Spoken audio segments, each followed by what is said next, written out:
SAFM 104 to 107 nationwide. I feel great, I feel nice. Also, what's the goal with coiling on the highest, the summer level? What are we? Generations the legacy. Kabisi's call for Kumo's side eye. That quasher of the drama context. It's churchy Christmas vibes. It's the core on SABC Plus. Don't miss Generations the Legacy at 8 weekdays on SABC 1. Zanti for sure. So why should I use We Buy Cars if I want to sell my vehicle? Because We Buy Cars buys cars. But will I get the right price? Of course, We Buy Cars buys thousands of vehicles and knows exactly what every vehicle is worth. Their buyers deliver exceptional service and pay you immediately. And how do I know what they'll pay for my vehicle? It's easy. Visit webuycars.co.za or use the We Buy Cars app. Follow the simple steps and voila, you'll get a fantastic price for your car. We Buy Cars. Quick, easy, the best. Owning a small or medium-sized business takes courage, skill, and determination. The Clientele Legal Business Plan is there to protect, guide, and assist your business in managing the legal risks. Let us handle your labor matters, employment contracts, CCMA referrals, and so much more. Our team of professional lawyers are standing by to assist you. SMS SAFM to 42770. That's SAFM to 42770. Clientele General is an authorized FSP and licensed non-life insurer. T's and C's online. Standard rates apply.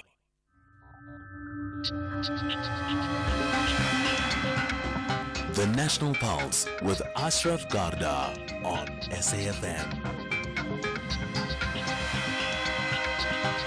You're listening to the National Pulse, weekdays 3 to 6 p.m. Well, welcome to you. Hello, how's it? Great to connect with you. We got 3 hours of the National Pulse starting now. Lots to talk about as always. We always reflect like what would be the biggest issues that drives the nation and the nation's pulse every single day. And I can think about many things we will talk about, but I'll leave it up to you as well. You can engage anytime, right? 086 000 2032. Then WhatsApp, you have the option to send us a text or a WhatsApp voice note, 0614 104 107. And if you are on the X platform, just tweet out where you are and where you're listening from. Do the same thing on Facebook as well. Great if you do that. And nothing's stopping you sending a picture of where you are as well, and send it via WhatsApp too, especially if you are either at work, on holiday. Is anybody still on holiday, by the way? I just wonder. Right, my name's Ashraf Garda. So, I'm thinking about what's happened over the last hour or day or so, in fact.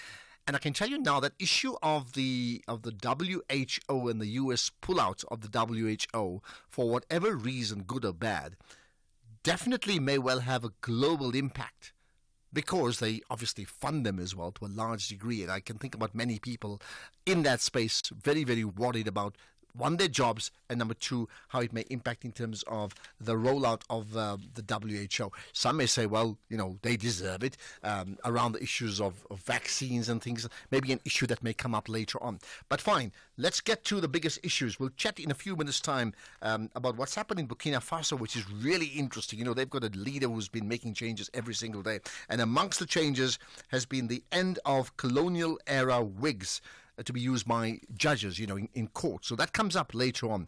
Let's, however, get to first things first. The Institute of Race Relations, well, they've rejected the proposed national minimum wage increase. It often happens sort of annually, right? Well, they've argued, one, against the increase, but they specifically then link it to the fact that they believe that increase has cost South Africa many jobs in the last 5 years. In fact, the number they put on is 430,000 jobs. So lots of questions are on that. Gabriel Kraus with me, the Executive Director for the Institute of Race Relations, right? Gabriel, appreciate your time. You're now live at the National Pulse. Thank you so much for having me. Sorry to just say, I'm Executive Director of IRR Legal. Okay, I see that. I get that now. Okay. So IRR, okay, got that. Right. Let's then get to the issue. So there's been a planned wage increase, minimum wage increase. What percentage is that proposed increase? And clearly you're not happy with that. So the proposed increase is the Consumer Price Index, which is the inflation rate, plus 1.5%. So it's a 1.5% real term increase, Last year it was a 3% real term increase, and every wage adjustment since the inception in 2019 has been above the inflation rate. Okay, so now we can debate whether they should get that or not, but I understand from your side, you suggesting, the whole concept of minimum wage, and I'm quoting from your statement, has actually cost South Africans jobs of 430,000. So explain, how did you come up with that figure? So we reached out to the Development Policy Research Unit, the DPRU, who are UCT economists who've been hired every year by the National Minimum Wage Commission to do economic analysis on the impact of the minimum wage. In the gazetted précis of their report, it said that the job loss amongst low-wage workers was estimated to be 3.4%, and the Minimum Wage Commission described that as small. So we scratched our chins and we said, well, what does 3.4% really mean? And why is anyone calling that small? So we reached out and we found out that the total number of low-wage workers is 6.7 million people. That's people earning roughly less than 7,500 Rand a month. And 3.4% of that lost their jobs in 2024. So that's 230,000. And then we said, well, then what about since 2019? And the percentage given there is between 4.8% and 8.1% of low-wage workers are estimated to have lost their jobs because of the minimum wage. And if the population sample is roughly the same, 6.7 million, that is 430,000. But it could be somewhere between, let's say, 320,000 and 540,000. So it could be as much as 500,000. But the middle estimate is 430,000 jobs. I hear that. Now, I mean, we know we are in a very depressed economy. There are businesses that have shut down. I mean, we talk about ArcelorMittal that just come up fairly recently. I mean, and that's an ongoing issue. So people are battling to hold on to jobs. I mean, I think that's a given, right? But here's the important point to you, right? How do you know that it's completely linked to minimum wage? Why I'm asking that question is it not possible that these people have lost jobs because companies have closed down, people have stopped employing, they themselves have downsized, not because of minimum wage. Even if there was no minimum wage, they couldn't even afford to pay them even 1,000 or 2 less. That means companies just can't afford to hold on to them, mainly because of a depressed economy. So the economic experts that came up with this evaluation, a team of experts, the team hired by the government, do their analysis in a very thoroughgoing manner. They're not calculating the number of jobs that have been lost in the country. They're calculating the number of jobs that have been destroyed by the minimum wage. And the way that they do that is in part by looking at panel-level data from Stats SA's QLFS, Quarterly Labour Force Survey. So they look over 780,000 observed individuals across time. Then they get rid of all of the individuals that weren't observed repeatedly. They focus on the ones that were observed repeatedly. They look at the changes in their employment levels and then measure it against the changes that you would expect from the exogenous factors of the kinds that you're describing. And then that's how they come up with their estimate of this amount. It stands to reason that 230,000 jobs were destroyed in the last year and 430,000 jobs were destroyed in the last 5 years. Because if you look at the survey done by the National Minimum Wage Commission of interested parties, businesses, unions, and so on, who made submissions to them, they asked them all, can you please tell us, is the minimum wage unaffordable? And 2/3 responded, yes, it's unaffordable. We can't keep it up at this rate. It's not only these economists, the DPRU, who have found that the minimum wage is destroying jobs. There's been literature published from the University of Pretoria, the University of the Free State. Economists across the country have looked at this issue and increasingly have come to the conclusion that it's unaffordable. This makes sense because we have the highest minimum wage in the world relative to the median wage of the country that is actually being enforced. In South Africa, the minimum and the median are roughly equal. In most countries that are actually enforcing it, the minimum is half of the median. So here it's roughly double the OECD average. All right, so let's say that the stats confirm what you're saying and everything's all in sync, right? So you're saying the minimum wage, in fact, is unaffordable, right? Unsustainable, certainly for businesses as well. What then is your proposal? What are you suggesting? Well, no, hold on. I didn't say it's unsustainable for businesses. Big businesses like Woolworths and Discovery can totally afford to keep going like this. It's unaffordable for the poorest of the poor. It's unaffordable for the people that get it in the teeth in so many ways in this country. It's unaffordable for people earning between 3,000 and 7,500 rand a month. Those are the people whose jobs are being destroyed by this thing. Are you saying it's unaffordable for smaller businesses? I mean, you corrected me on the big businesses, but are you saying, if I heard you correctly, you're saying smaller businesses in the survey have said it's unaffordable for them to pay the minimum wage? Yes. Is that correct? That is correct. All right. Yeah. Now, having said that, what then is your proposal going forward? Because one is the proposed increase, but I have a sense that you have an opinion on a view or a policy on not just the upcoming increase, but also the entire concept of minimum wage. So, IR Legal endorses the concept of the minimum wage. Stable, open democracies of a constitutional nature around the world use minimum wage. Evidence from the 1990s across a range of countries has shown that the minimum wage can actually add to job employment, to the number of jobs, can actually improve efficiencies. Nobel Prizes were given out for this again in 2019.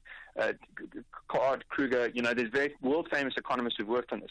Minimum wage is not all bad. It can be good, but you have to set it at the right level. And right now, it is at least 30% too high. So our recommendation to the Commission was that they should cut the minimum wage by 25% to bring back the 500,000 jobs that have already been destroyed.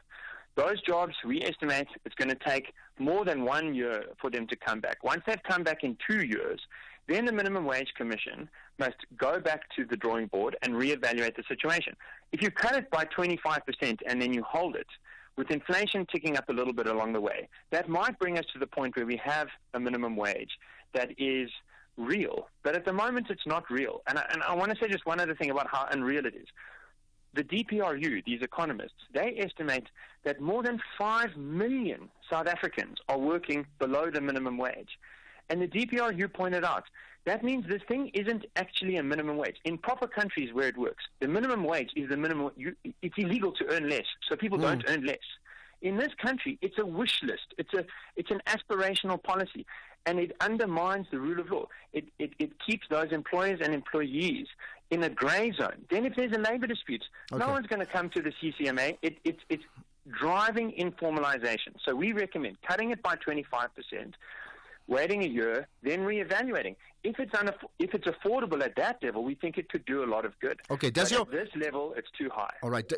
If we cut by 25 or 30%, let's say 25 as you've suggested, would that mean existing workers who are on minimum wage at the moment will get a 25% cut? That's the first thing. And then number two, does your research also suggest that will then bring in those 400,000 people in droves? Because I'm suggesting maybe, and I'm speculating, that maybe they won't come back anyway. To the first question, no. It is highly unlikely that any employer is going to cut the wages by 25% in response to this. Where there have been adjustments like this around the world, that hasn't happened. It shouldn't happen here because employers don't want to produce that negative morale effect. In terms of will it actually bring back the jobs, we think so, because the economic evidence is clear that this is what destroyed the jobs. So removing the obstacle should bring back the jobs, firstly. Secondly, South Africa is entering a growth cycle. The GNU's made a bit of a difference. The reduction in load shedding's made a difference. At this stage, businesses around the country are facing a question. Do I invest the next rand in a machine or in a human? If the minimum wage comes down, businesses are going to have more of an opportunity to invest in humans. If the minimum wage stays where it is, they're going to be more likely to invest in machines or to export jobs, send their money overseas, as consistently happens, rich people send as much of their money overseas as they can. Gabriel, you've got us thinking. Appreciate your time, and I'll leave it to others to consider what you've said. We'll certainly get another opinion on that issue later on in the show. Gabriel Krause, thank you for your time. Executive Director for the Institute for Race Relations Legal. Thanks for that. Right, what do you make of that? I mean, does Gabriel Krause have a point that the minimum wage effectively stops smaller business from employing many, many people. So many people effectively remain unemployed. They would have employed them anyway, and he's suggesting at least cut it down by 25%. Would 25% make a difference to a small business to employ someone or not? For example, so if you're earning 4,000 rands, it could be, would 3,000 rands get you to hire someone or not?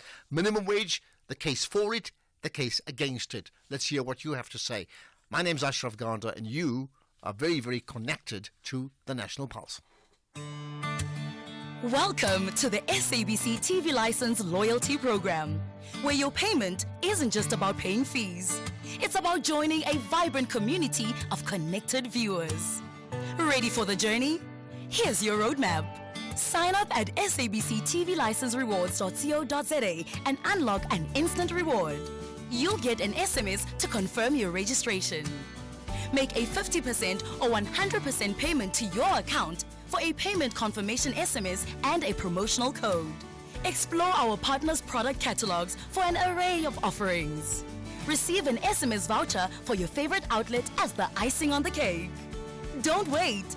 Dive into a world of benefits. Register now at sabctvlicenserewards.co.za. T's and C's apply. Remember, TV license fees aren't just payments. They make a difference. Call us on 086 000 2032. Right, let's get your thoughts very quickly in Klantla in KZN. Go for it. Thank you, Ashraf, and thank you for taking my call. Thank you. Ashraf, my brother, this guy is misleading the nation. There's a high intention from the white people, business people. They started from Europe. We this thing of disputing the minimum wage.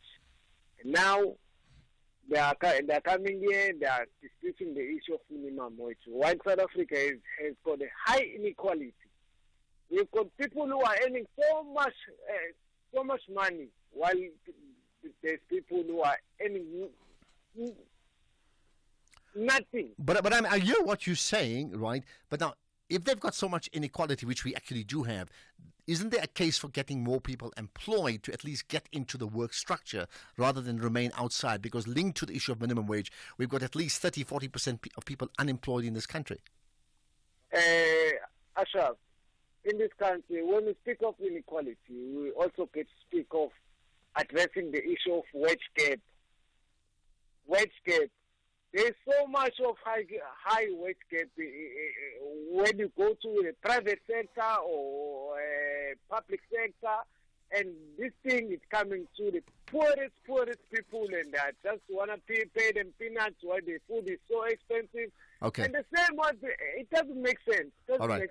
Thank you for that. You've certainly made your point, and I want others to consider it. So the case for, the case against minimum wage, or the case even dropping it by 25%, as the Institute of Race Relations has suggested. Let's get your thoughts on that. In fact, let's get straight now to the next guest, and it's an important one. It's part of our Global Watch feature. Burkina Faso, well, they banned the use of colonial-era wigs by judges. That's quite significant, and part of that is this massive drive to decolonize the country's judicial system. It's not all. They've also expelled the French as well. So there's been huge issues of huge shifts in that country.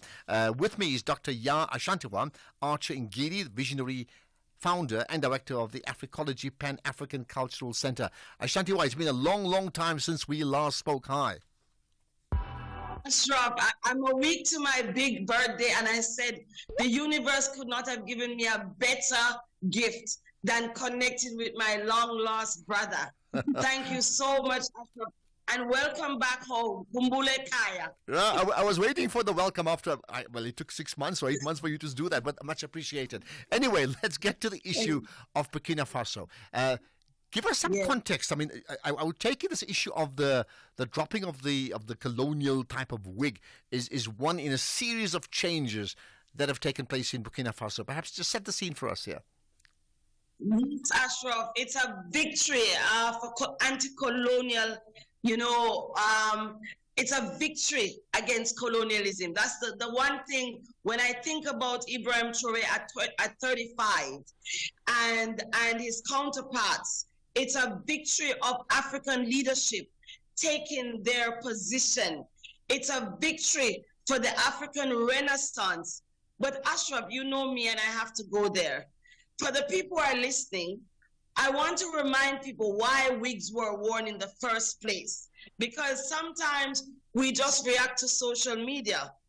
But I'm being reminded in the research that bald patches were considered undignified, and wigs soon became a very practical way of hiding issues.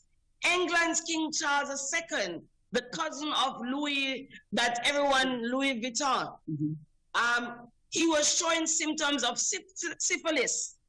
And so he had to start wearing a wig. And can you imagine in hot, steaming West Africa, steaming African countries, Burkina Faso, one of the hottest places I've been to in Africa, people are walking around with wigs. It amounts to the same thing as ties, Ashraf. Okay, got There that. was a Okay, reason so I why understand the case, these right? people- So what do you think? So what has been the reason why the leader you talked about? I mean, Ibrahim Traore, 35 years old. What has been the official reason why they've dropped the wig? It's not because they don't care about their bald heads any longer. I mean, I have a bald head. That's not the case. What's the reason?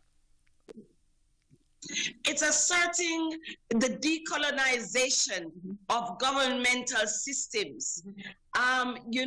His whole gist, in the spirit of the great Thomas Sankara, his whole gist is to renew a sense of dignity of Africans, giving value and currency to their own way of justice, to their own way of dressing, to their own way of being. And so I think for me, Ashraf, it's about taking on the African, as Lumumba asked, the African personality of leadership. So that is one of the main reasons why. And he's done quite a few other things. These are just one of the many things. He has I'm a aware list of that, about 50 things. All right. So in the Yes. couple So of minutes we- remaining, I mean these changes. Someone listening may say, but those are cosmetic changes, right? How would that change the country for the better? Well, Ashraf, you've been in the business long enough to know that image is everything. And so, for me, I made a note that I wanted to say. He said to a set of students on their graduation, agricultural students, Ashraf, and when they graduated, they all graduated with 2 hectares of land.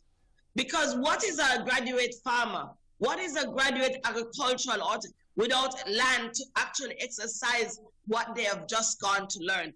So I don't think, those who are listening, it's really about, so what does it matter the wig? He's also getting rid of some of those constitutional, really things that don't make sense to the African youth, so constitutionalization, the African, impact, infusing African nuances in the Constitution is also part of that. Image is everything. I think of the Chinese, Ashraf, who have been colonized by the British. But the Chinese, you have never seen them walking around with top hats and ties for most of the parts, in an everyday scenery. So I don't know, and I really get a little bit anxious when Africans question, why are they getting rid of this thing? Because young people in Africa are saying it doesn't make sense that we are living in a place where we should be looking like ourselves. I certainly see. I must say, I certainly see many Chinese people wearing very much Western-like business suits. But I mean, here's the point. Here's the point. Just in a quick answer, we're on to news now. Would this have the effect of spreading? Let's call it the decolonization factor, spreading across the continent. Do you think that's possible? Quick answer. Absolutely, Ashraf. Mental slavery is real. The colonization has not stopped, even though we have gone independence. So this forward movement of Traore and his other counterparts is going to be trickling in because young people are questioning the status quo that doesn't look like them, that doesn't feel like them. All right. So Africology, Ashraf, in Africology, we are becoming more logical about our experiences as Africans. We're becoming more logical about what we want to show the world. Okay. And the African Renaissance is making a rebirth. That's thank you for your time, Dr. Ya Ashantewa Archer Ngidi, visionary founder, director of Africology Pan-African Cultural Center, reflecting on the fact that Burkina Faso now dropped the traditional wig, as you would know it, for those who are performing law in the legal fraternity in that country. What do you make of that? Let's get to the news headlines now with Ondela Mbana. I must say, by the way, check out Ondela's tweet about herself in studio. Really fascinating one. I'm going to repost it even now. Ondela, let's get to you for the news headlines. Thank you, Ashraf. In the news headlines, about 7,000 students could be without accommodation if the National Student Financial Aid Scheme fails to settle its 44 million rand debt to private residence providers. The Hawk says it has recorded an increase in cybercrime with an average of over 3,000 incidences being reported per week on the continent, double the global average. And the Netherlands will be liable for a $10.5 million fine should they not meet their climate obligations by the year 2030. A full update follows at the top of the hour. SAFM, guiding you through the rush hour traffic. We started Durban with a crash just through Spaghetti Junction. The N3 coming inbound from Pavilion, quite heavily backed up through the interchange down towards Sherwood exit where the crash scene is. The N3 going up towards Pietermaritzburg through Cliffdale, not too bad. You're getting a bit of luck there this afternoon. That could change, but at this stage, Cliffdale moving okay. Now, if you're around the Gauteng province today, let's start in Joburg with the track on the N3 looking good. Marlborough Drive at Limerick Park all the way down to Van Buren, and Helderdy's looking nice and clear. The N1 through Midrand, well, there's a breakdown at Samrand, and that's already got traffic parking back quite heavily through to about the New Road exit. And Cape Town, it's a hot one today, so the beaches are busy, particularly South Peninsula. Traffic on the main road up through Muizenberg, coming up from St James is quite busy. Fishhook to Clovelly is slow, and Boys Drive heading down to the main road, that's quite busy as well. Camps Bay obviously is slow, and a lot of pressure around the city centre area. The elevated freeway into the CBD is busy. Baiton truck in and out of town is slow, and the Kloofneck Road option out towards the Atlantic Seaboard busy in the Tumbers Kloof area. With your traffic update, I'm Rob Byrne. This is SAFM Sports with Tuming Kapele. Right, let's get to sport for the first time on the show. Tumi, good to connect with you as always. What are we talking about? Rugby? Yeah, a very good afternoon to you, Ashraf, and our listeners. While the South African Rugby Union is reportedly facing a 14 million rand setback following the collapse of a private equity deal last month, the ASG partnership proposal, which was worth 1.4 billion rand for a 20% stake in SA Rugby's commercial rights, failed to meet the 75% threshold that it required, with the only 6 of the 13 voting unions in favor of it. Now, a letter was sent out to provincial union heads from SARU explaining that these fees are associated with professional services related to the failed bid and come without any commission payable to the involved parties. Now, the breakdown of the situation was detailed in the letter, which also clarified that the agreement between SARU and its commercial agent, which facilitated the deal discussions, has now ended. In cricket, the SA Under-19 women's side beat Nigeria by 41 runs to complete a clean sweep of the group stages with 3 out of 3 wins. This means that South Africa top Group C, and they advanced to the Super Sixes. After a rain delay, the match was reduced to 8 overs aside, meaning Nigeria had to chase Doug Lewis adjusted 66 runs to win. In football, Cape Town City have been boosted by the return from injury of 5 players ahead of the Nedbank Cup last 32 clash against Kukuni United. Keanu Cupid, Emil Witboy, Tahir Gudeman, Darwin Gonzalez and Fortune Makaringe all returned to training ahead of the match in Polokwane. Meanwhile, CAF Medical Committee member Dr. Yasir Abdel Rahman says that there's a need for more public awareness awareness around the use of marijuana by African footballers and its possible sanctions. SABC Sport previously reported on some players' continued use of marijuana, even though it remains one of the banned substances in professional sports.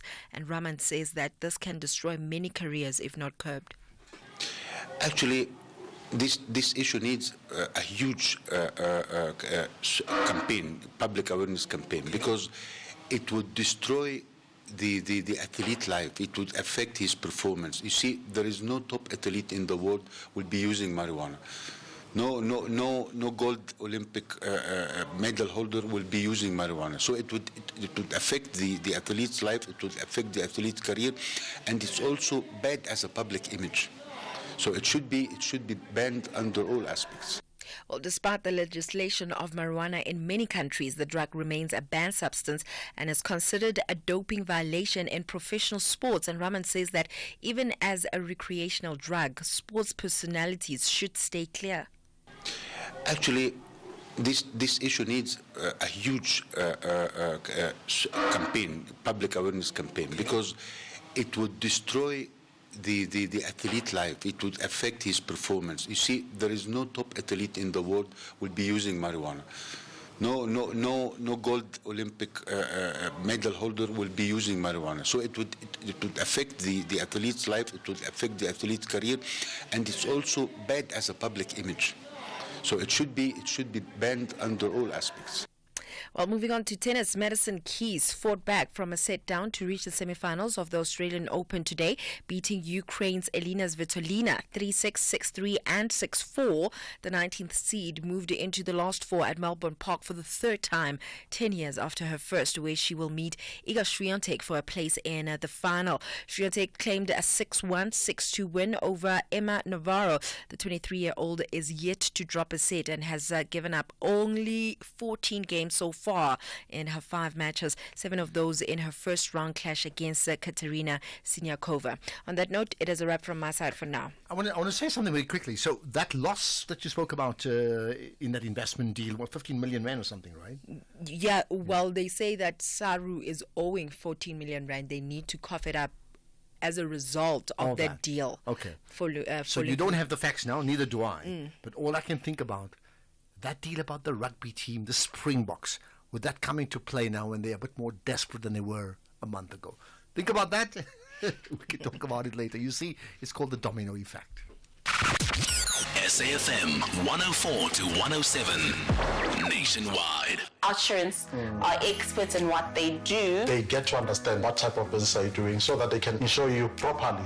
It actually validates why we're with them. If you haven't called Outsurance yet, what are you waiting for? Switch to Business Outsurance today and you could get a massive 20% discount on your business insurance premium. SMS quote to 43328. That's quote to 43328 to switch and save today. Licensed insurer and FSP. TCs and information online. SAFM supports a litter-free South Africa. Play your part in keeping our surroundings and environment clean. SAFM, leading the conversation. Here, there, and everywhere. SAFM 105.6 FM in Palabora. The National Pulse with Ashraf Garda. Well, certainly here, there, everywhere, from Palabora to Polokwane to Pretoria to Port Shepstone, wherever you may be, crisscrossing the country and nationwide. We certainly connect with you. You can listen to us not just on the radio, but live streaming as well. Also download the SABC Plus app. It'll get you to listen in on really great quality live streaming. Right now, you know, part of the changes we've made in the new year, we take, well, what I'd call audience engagement. We get your calls and your WhatsApps, all that from around 10 to every hour, right? 10 to 4, 10 to 5, 10 to 6. So that comes up shortly. So what are you going to talk about? Well, you could talk about the case for or against minimum wage, as has been discussed earlier. That issue about the wigs being dismissed or discarded now in Burkina Faso, the legal fraternity discarding it, or the president discarding it rather. But let's talk about inflation as well. Darby Ruet is with me, the director and the chief economist of the Efficient Group. Darby, I appreciate your time. You're live on the National Pulse. Good afternoon to you. Thank you. Thank you. So we talk to you now, of course, with the very latest data from Stats SA, and understand that, there's good news. I suppose there's a bit of bad news, but relatively good news regarding the inflation rate, right?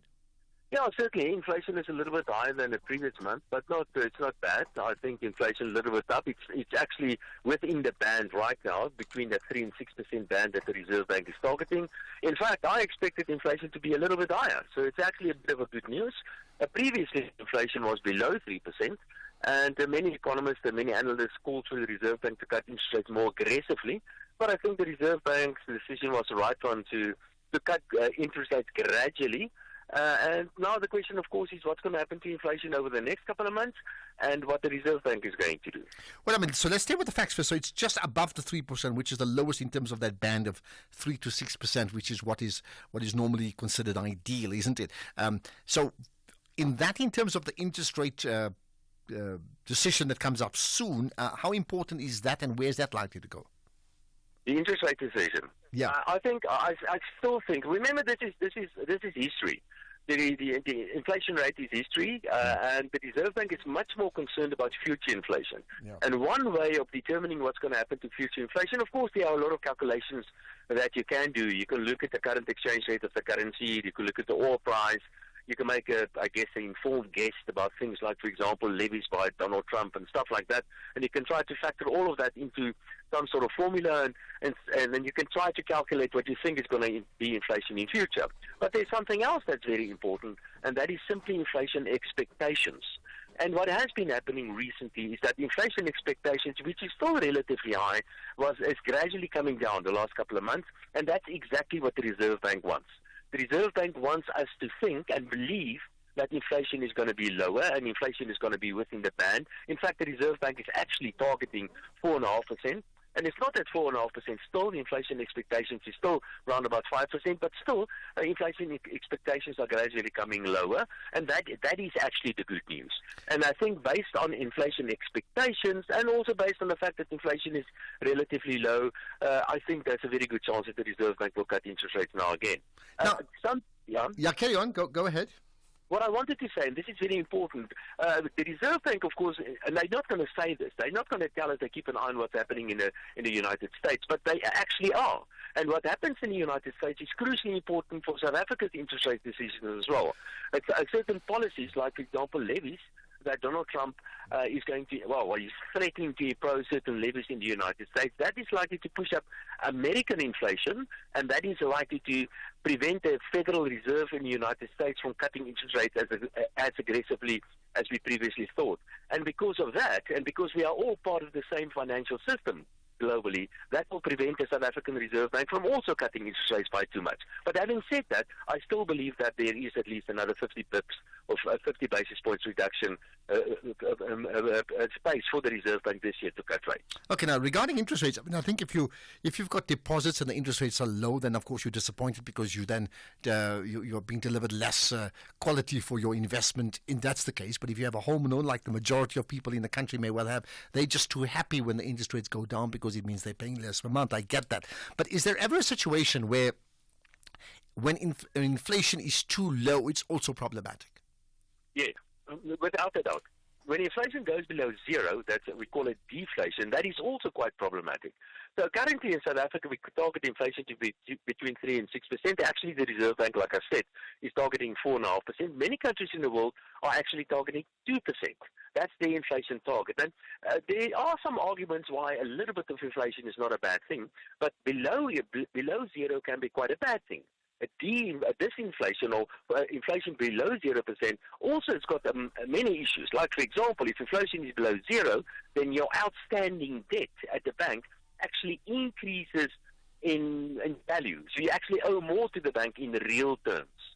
You have to adjust for inflation. So inflation above zero means that your debt is actually eroded because of the effect of inflation. But inflation below zero means your debt actually goes up.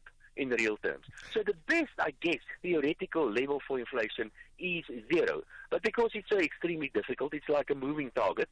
Central banks in the world, all over the place, they always try to target inflation, not at 0, but at 2%, and in the case of South Africa, it's 4.5%. Okay, fascinating conversation there, and lots of lessons learned from the Dawie Rood. Appreciate your time.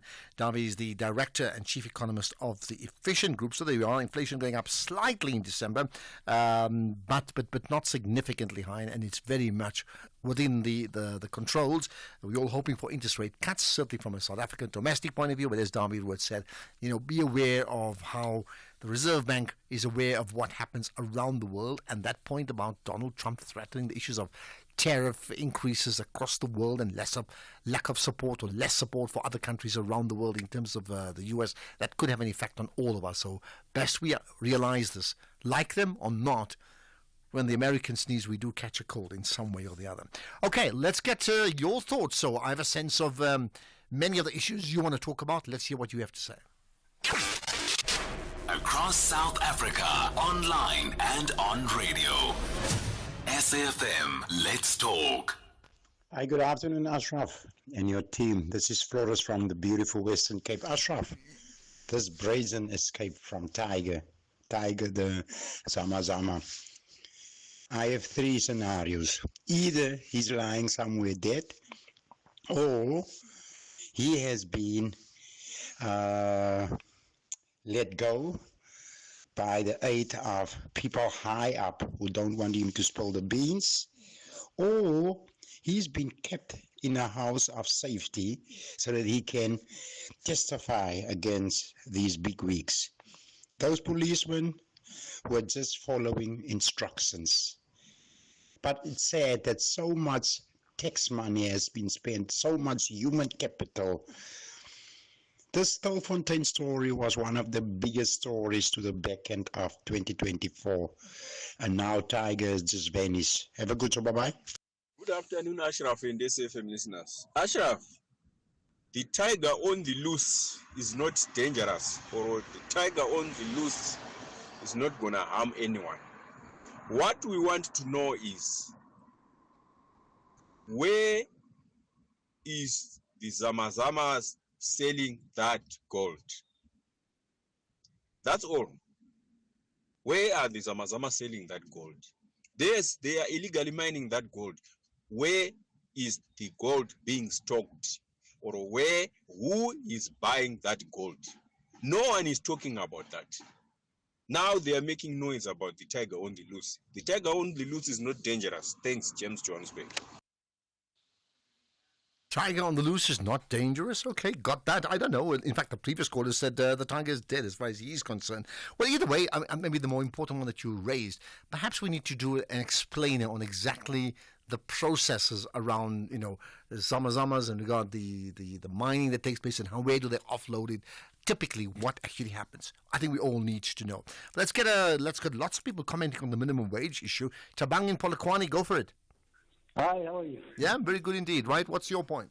I'm good, thanks. I just want to talk with regard to the fellow who you just heard on the show now talking about minimum wage, making a case on... Yeah, go ahead. Yeah, I mean, number one, you must look at the purpose behind why is there a minimum wage. There's constant inflation over there going on. And then from there, the reason why we have a minimum wage is so that we know that what is the minimum that is needed for a person to be able to survive in South Africa. Now, when I did my calculations, the minimum wage is roughly about 27.58 cents, right? So assuming that a person works 40 hours in a week, in a month that would be around about 4,412 francs 80 cents. Minimum wage that the person is earning. And there are a lot of people in South Africa who are not even earning that. So when you say cut that by 25%, you're saying that minimum a person in South Africa should get roughly about 3,300. Most of people who are in Joburg pay rent that is probably 2-3 times from there. And even I myself, the food that I eat, they are more than very nice, stay alone.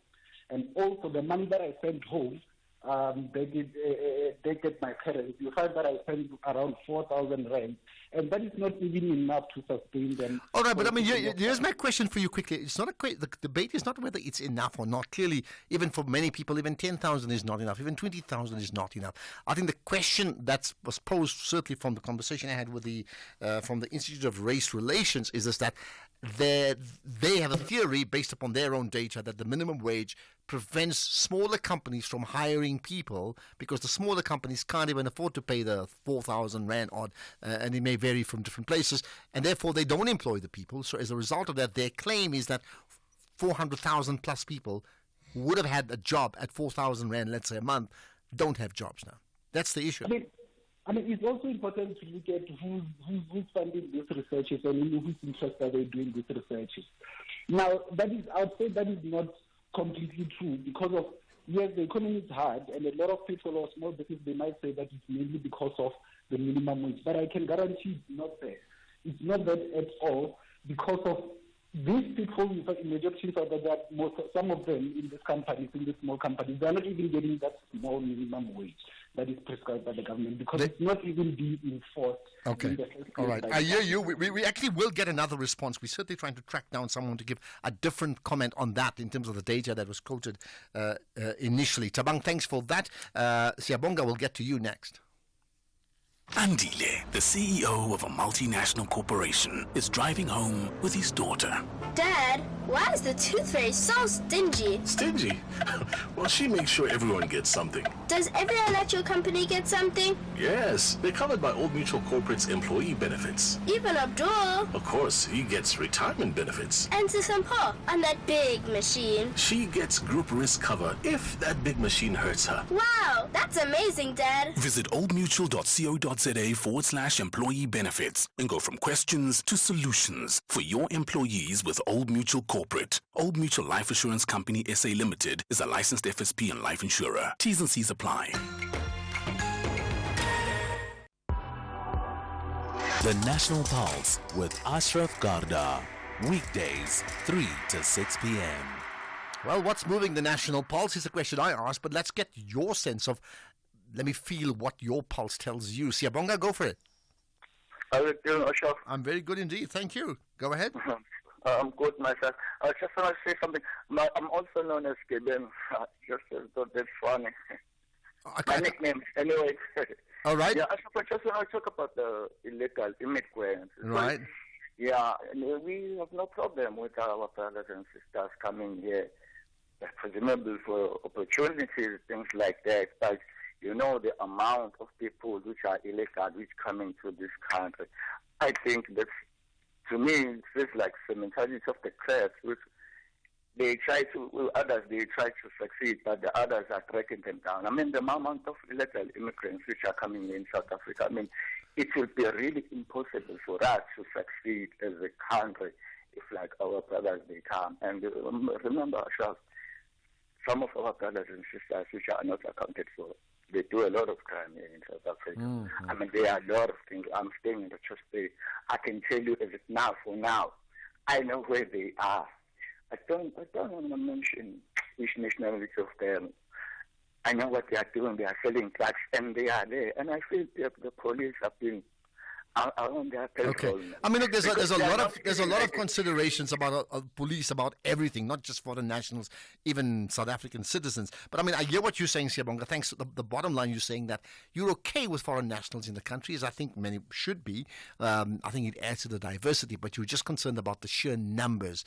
Now, that you may have a case. I mean, you can't leave the borders open to say whoever wants to come here, just come, and it really doesn't matter. You know, Ubuntu, it's all fine. I mean, that does pose problems, as in fact it is posing problems in our country right now.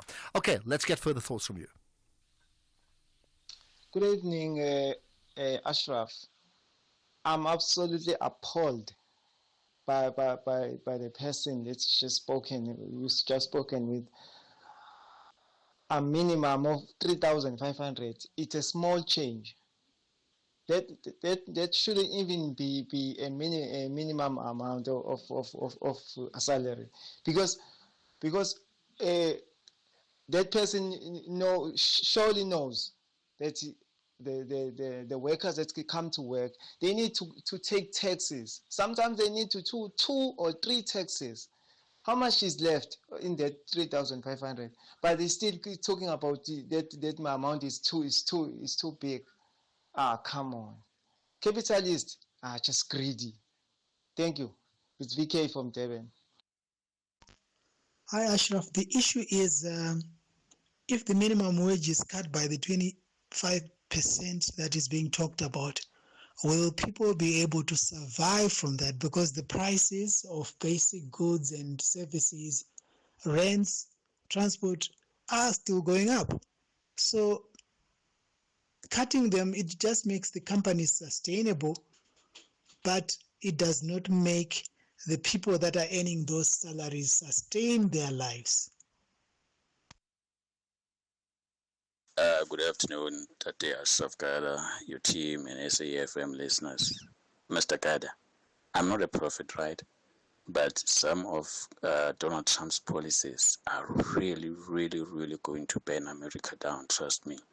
It's too early to tell, and he thinks he's got a best strategy. They will come to haunt him at a later stage of his presidency. Some of this, whatever that he signed into law, on his inauguration, are very, very dangerous, and he's not seeing that coming for him. Well, I mean, let's talk about that. I think the Trump party is interesting. You're right.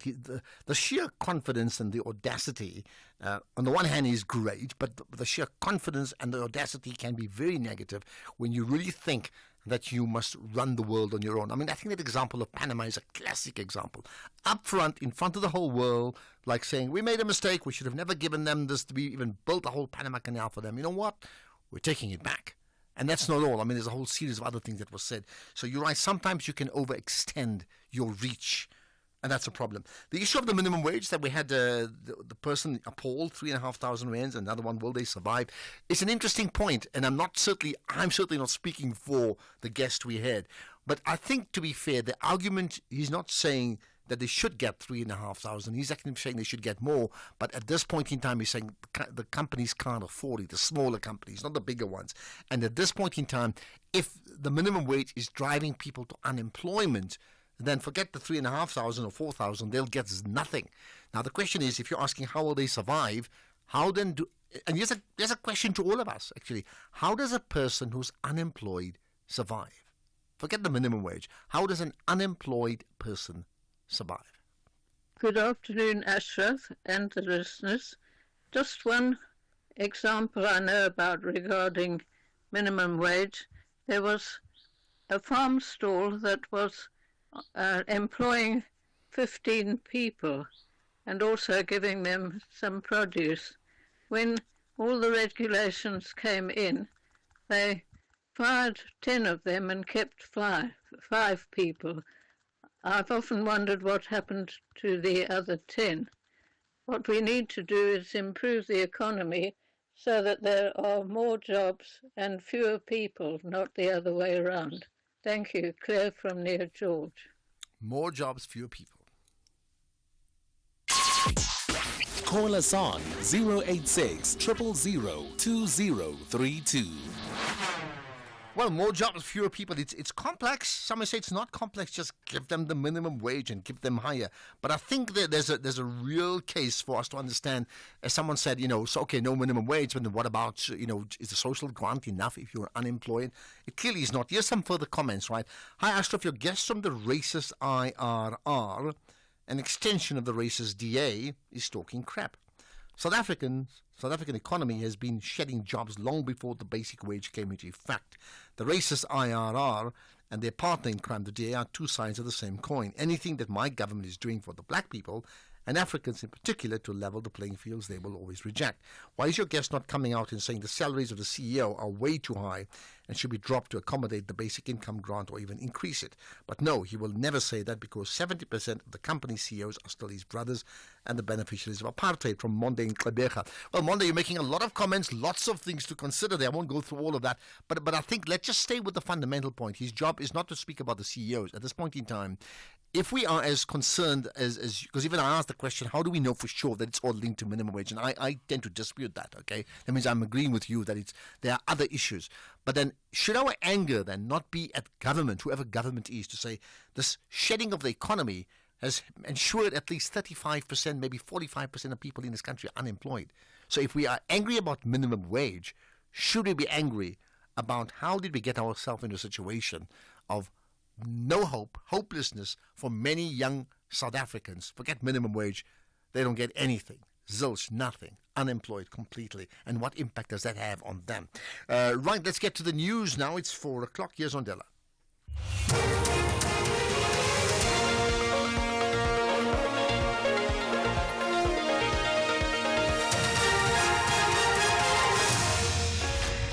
Thank you, Ashraf. In the top stories, NSFAS urged to settle a 44 million rand debt, and Hawks record a rise in cybercrime. For SAFM News, I am Ondela, and a very good afternoon.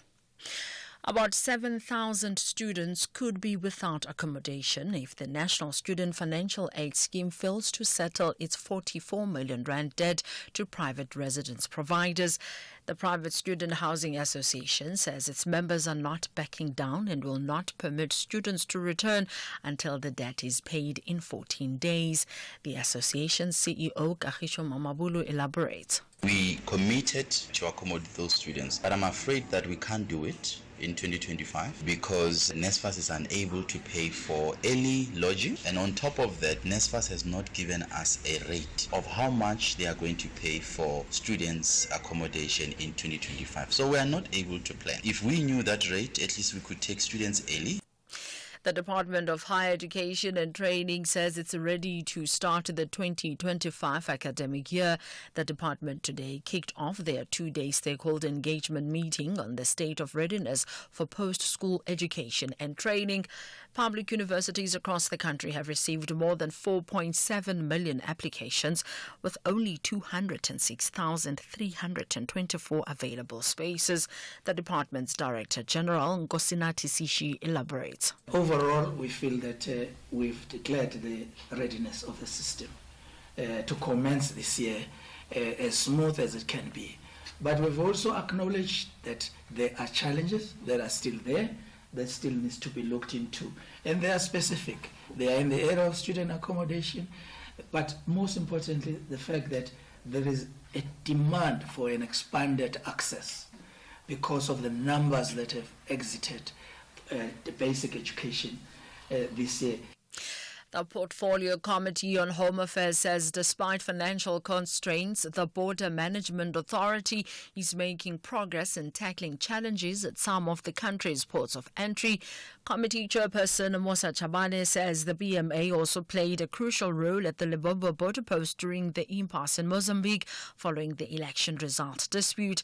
Speaking during a media briefing in Parliament, Chabane also commended the BMA for dealing with criminal activities. It intercepted and direct deportation of over 410 individuals who had attempted to enter into our country. It intercepted over 300 cars destined to neighboring countries. Intercepted illicit cigarettes at the port of entry and a seamless processing of travelers at the port of entry and queues that have been managed.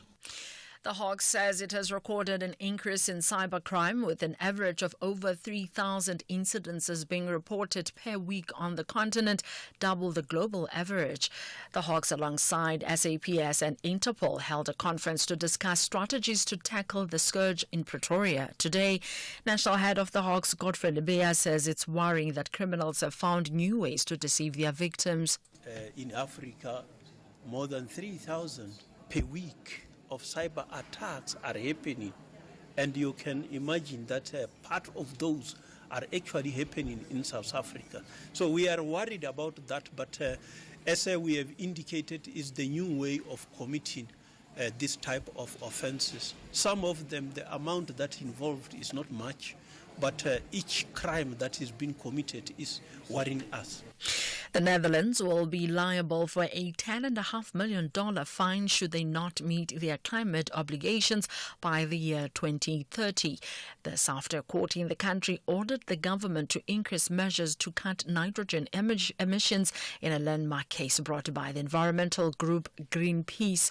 The court ordered the government to ensure its heat emission reduction targets for 2030 or face a fine. The BBC's Anna Hooligan reports. If the Dutch government fails to meet its own targets by the end of 2030, it must pay a penalty of almost $10.5 million. There were whispers as we left the courtroom that this is a relatively small amount for the state, but it's more than just symbolic. The verdict demonstrates how courts can play a tangible role in compelling countries to stick to their climate obligations. The ruling means the Dutch government must take drastic action to reduce this type of pollution, which mostly comes from ammonia within the agriculture industry and nitrogen dioxide from traffic. Recapping the top story, about 7,000 students could be without accommodation if the National Student Financial Aid Scheme fails to settle its 44 million rand debt to private residence providers. I am Ondelambana for SAFM News Headlines at 4:30. Coming up in your sports this hour, Sundowns to settle score with Magezi, and Hamilton drives first laps as Ferrari driver. More details at 4:30. SAFM, guiding you through the rush hour traffic. We're staying with some heavy jams in Durban today. There's a crash on the N3 inbound, just through Spaghetti Junction by Sherwood. Now, the back of that queue is around Pavilion Mall. If you're on your way inbound, you might want to off-ramp and take the M13 through Westville. Come on at Sherwood and beat the majority of that queue. Also heading into Pinetown, a collision on the M13 just before St John's Avenue Bridge. So exiting the N3 at Paradise Valley. That's all jammed up going in towards central Pinetown. Cliffdale still looking okay for those that are on their way to Pietermaritzburg. That could change, but at this stage it's all right. Major delay alert for motorists getting up through Midrand. It's a broken down vehicle before Samran. Traffic's heading all the way back through Allendale Road. There's some roadworks on the R21 both ways, opposite Tembisa. Northbound queues towards Olifantsfontein. Southbound traffic queuing down towards the work area at Bobsfontein Road. And Cape Town, pretty busy in the city centre and CBD. There's night one of the Calabash concert event on at DHL Stadium. Robbie Williams, the main draw there tonight, so very popular. A lot of traffic going in over the elevated freeway. A lot of traffic heading that way on high level off Strand Street through the CBD, and the city centre is just really busy. The rest of the traffic seems to be heading out along Kloof Road or Kloofneck Road towards the Atlantic Seaboard. That's a very busy run through the Tambers Kloof area. With your traffic update, I'm Rob Byrne. Stay safe on the roads. SAFM is with you. If you think you cannot afford a lawyer, think again. Clientele Legal has made professional legal services affordable for you. Whether it's a civil, criminal, or labor-related matter, we have a nationwide panel of attorneys standing by to assist you. SMS SAFM to 32195. That's SAFM to 32195 and we'll call you back. Clientele General is a licensed non-life insurer and an authorized FSP. Standard rates and terms and conditions apply. The SAFM Playwriting Competition is closing on the 3rd of February 2025. Explore the theatre of the mind and write your 60-minute radio drama play and email it before 5 p.m. on the 3rd of February 2025. Late submissions will not be accepted. For further information about the competition, visit safm.co.za or send an email to drama@safm.co.za. SAFM, leading the conversations that move us. The National Pulse with Ashraf Garda on SAFM. You're listening to the National Pulse, weekdays 3 to 6 p.m. We're going to get to chatting to Khulekani Mathe, the CEO of Business Unity South Africa, pretty shortly regarding the proposal. And this, in many ways, is all about this issue of, inequality that we talk about, where the Department of Trade, Industry and Competition wants to create a 100 billion rand fund to support black-owned businesses. So that comes up pretty shortly. But let's pick up as we try and fully grasp what your pulse feels when we talk about the National Pulse. Let's get it. Hi, Ashraf at the SAFM. Ashraf, from Cape to Cairo, from Rogo to Madagascar, is only South Africa which can reject the student when they coming to the university. The reason being is the cause of this is the politician who bring each and every one into this country. Those people, they come in with their children, so on and so on. They want to be the South African. Then all of a sudden, our children, your nephew, their nephew, our nephew, they cannot go into the universities because like it's always full. But the other countries, they're still looking for the students, they can't find them. You know, that's a problem. These politicians, they are full of nonsense. Particularly here at the Kurleni. Hello everyone. Me, I'm against what that guy was talking about the minimum wage. Everything goes up in life. Everything goes up. There's nothing that stays the same. So as the minimum wage must go up. And a lot of people earning those amounts the guy is talking about are working in the retail. It's the retail and the agricultural sector and domestic workers. That's the majority of people who are earning those amounts that he's talking about. A lot of small businesses are paying good money out there. So he's wrong about what he's saying. They are just trying to maximize profits by all means. Pay people what they deserve, things go up. Let's leave it like that. Okay, there we are. Well, I think the point has been well made. But, I mean, here's a question to you. What's it like being unemployed? If you are unemployed, what's it like being unemployed? Maybe just share with us the experience. Some of us have been sort of temporarily unemployed. Some people are like unemployed for extended periods of time. What's it like living as an unemployed person? I mean, that really is the national pulse. Let's talk business in a moment. Conversations that you connect with and react to. SAFM. Right, so let's get to one of the, I think, the most significant issues when we talk about transformation of the country, right, that has been brought up before when it comes to the fore once again. DTI, Department of Trade, Industry and Competition, well, they have proposed a plan to create a 100 billion rand fund. Okay, if I stop there, you may say, fine, but let's move on. The fund is to support black-owned businesses, and they believe that that fund will do just that. Now, there's been criticism in some quarters, but let's get the thoughts of Business Unity South Africa. And their CEO is Khulekani Mate. Khulekani, I appreciate your time. Thanks for connecting on the National Pulse. Good afternoon, Ashraf, and good afternoon to the listeners of the Pulse. Thank you. So I'm going to start by quoting you. You saying, we will definitely engage with government.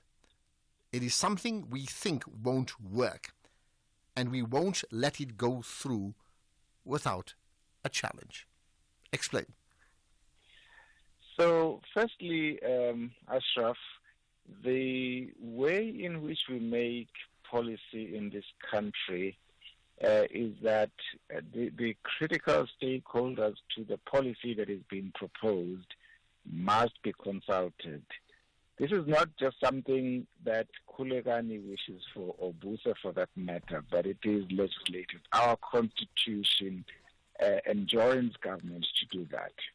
In this instance, without any consultation whatsoever, no discussion document has been put out for us or other stakeholders to comment. We see this announcement via a response to a parliamentary question.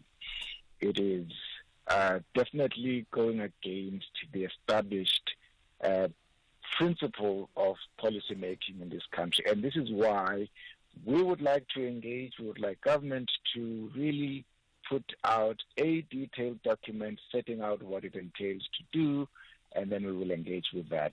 We're not just going to accept the way in which it has been announced as being sort of final word on the matter.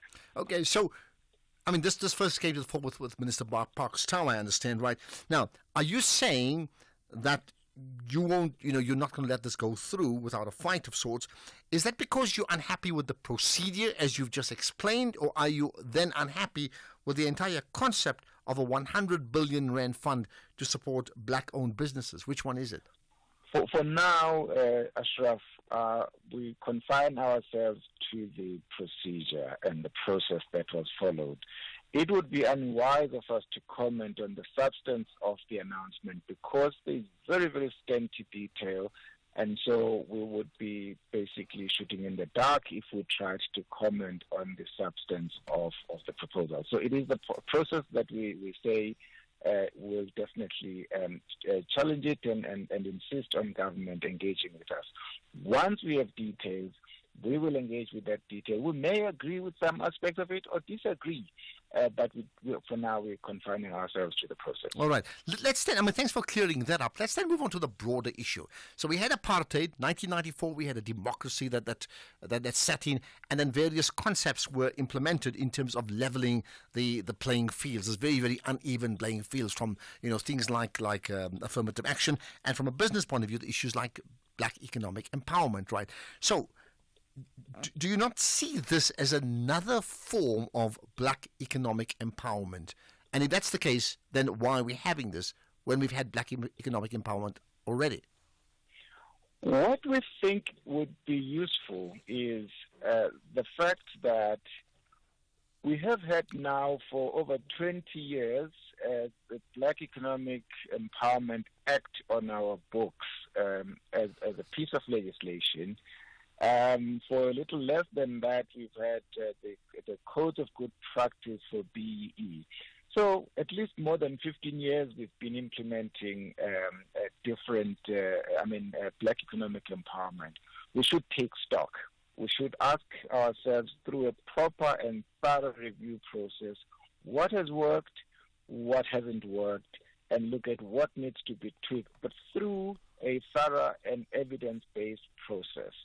Once we have done that, there may very well be a good reason to tweak certain things because they have not worked as intended.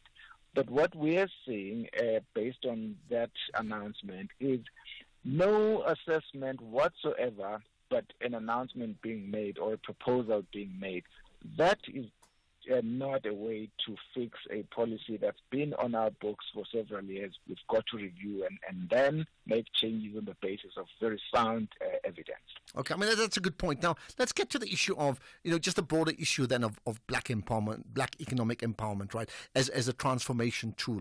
There are many, and it was driven by government, an ANC-led government, right? There are many within the ANC for a good number of months, I would think, if not years, in the last few years, have actually said that BEE, as we know it, has in fact failed. Where you sit within Business Unity South Africa, do you have evidence that it has failed, and if so, how and why? Well, we don't think that BEE has failed. There's certainly, if you look at the South African economy today compared to what it looked like 20 years ago when BEE was introduced, we live in a completely different economy. I am not suggesting that all objectives that were set out have been achieved, but it certainly has achieved certain of the objectives that were set. And this is why I think it would be wrong to throw the baby with the bathwater. On the other hand, it would also be wrong to simply say, let's stick with this and do nothing about it. Let's review it and make sure that we make changes based on sound evidence. And I say that because, 30 years into democracy, there's a clear evidence of an emerging black middle class. There are certainly big black companies, but when you look at it as percentages, it's still minuscule, right? Which then leads me on to the other issue, that one of the criticisms of BEE is that instead of it being broad-based, right, in fact, BEE practically in South Africa has been a very narrow-based economic empowerment because it's gone to a selected few, very many, very linked to, cadres within the ruling party. Well, I don't know that it has gone to cadres of the ruling party or anything of the sort. It may well be true.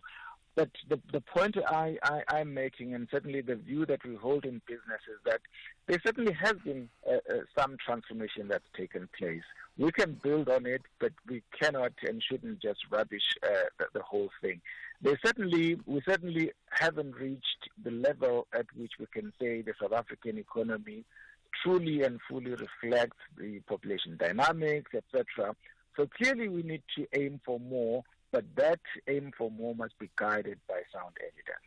That's a good point. Now let's just end with this, right? So as per your point, you said you want a lot more information regarding this 100 billion rand fund anyway, right? Outside even the processes, and I think that's understandable. Now, having said that, if you were then asked for input from Business Unity South Africa into further accelerating the transformation of business in South Africa, what sort of input, even just off the cuff, would you offer to the ministry or to the minister?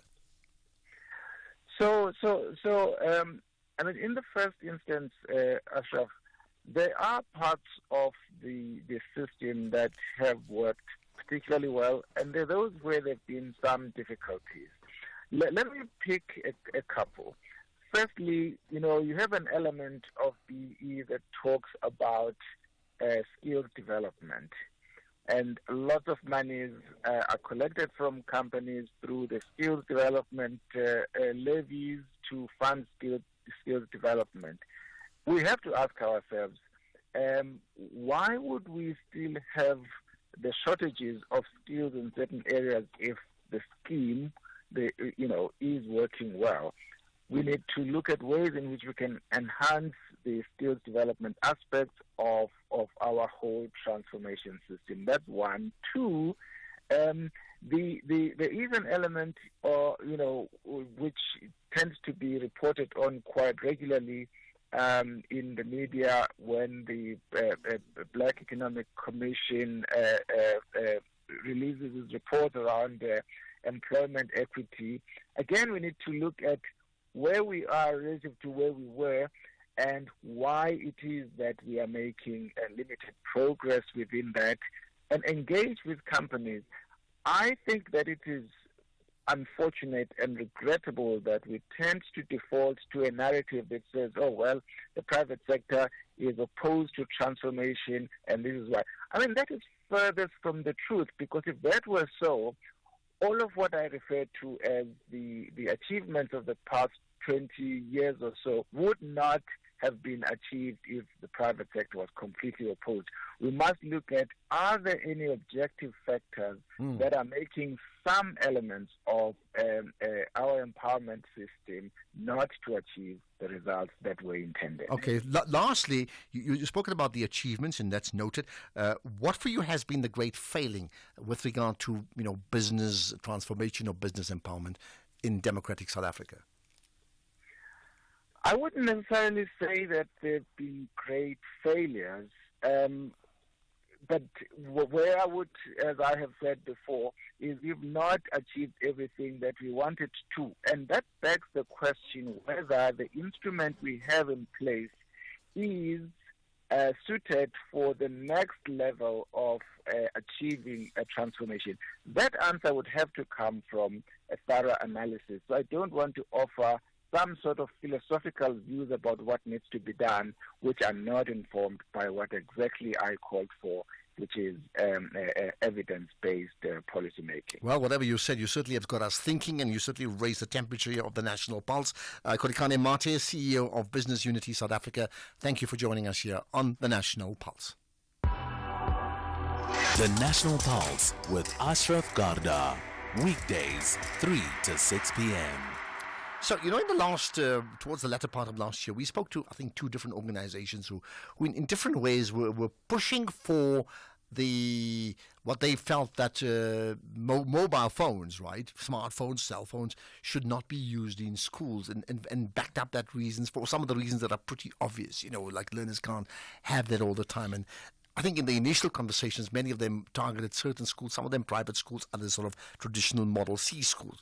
Now we understand that Waverley, St. Mary's School in Waverley, which would be north of Johannesburg, right? Well, they have now decided that they have a no cell phone policy in the schools. Now, let me not preempt anything. What does that no cell phone policy mean? And then why? Let's get the thoughts of the headmistress of St. Mary's Senior School, Sepati Shiakali. Sir, appreciate your time, Sepati. Thanks for connecting on the National Pulse. Good afternoon, Ashraf. Thank you for having me. Thank you. I'm assuming you're out of school, otherwise I would tell you can't use your mobile phone if you're talking to me now, right? Yes, it is now safely past 2:15, and I can use my mobile phone, yes. Just checking. Right, you've made a decision. What has been the decision? The decision is really between academic hours, which is 6:15, 7 and 2:15 that the girls will not have their cell phones. They do have cell phone lockers that they can safely lock them in and combination lock, and the cell phones are safe. And then during that time, the girls will have to communicate, engage better in their lessons as well. And then after school, they're still able to call their parents, WhatsApp their friends, and so forth. But it's where the focus is on really creating an environment where we nurture the learning of the girls' learning and really shape it so that it's a really disciplined environment. Okay, so they can bring their mobile phone to school, but they can't. But within the classroom environment, they can't keep it, so they have to lock it up, as you've suggested. Yes. What about during the breaks? Break, they're not allowed. So it's really entitled for the whole 8 hours at school. And then after school, they can use it. But obviously, we do make concessions for significant events where during academic hours, it's like something like our Patronal Festival, or when the girls had the matric dance invitation session, ceremony, they could go get their cell phones and then record that, because everybody wants to document things now. The girls could document that, record it, and then keep their cell phones or put them away as required. I was just going to think about the importance of the brand value of St. Mary's School. That's will not be documented if the schools are banned from even filming all of that. So that's understandable. Then in the typical day, so what about extramurals?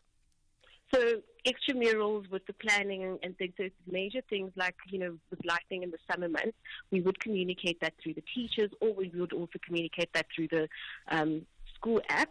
But then extramurals and sports fixtures and that, and any kind of meetings that the girls would have during the time of the school day are communicated the day before, and we also still have notice boards.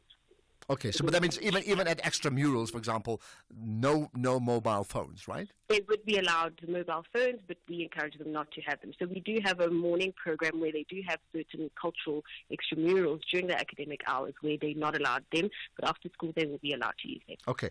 Help us understand the why. I have my own views, but why? The why really comes after careful consideration with the management team, feedback from teachers, research as well, to see the effects of technology and especially social media on teenagers and their development.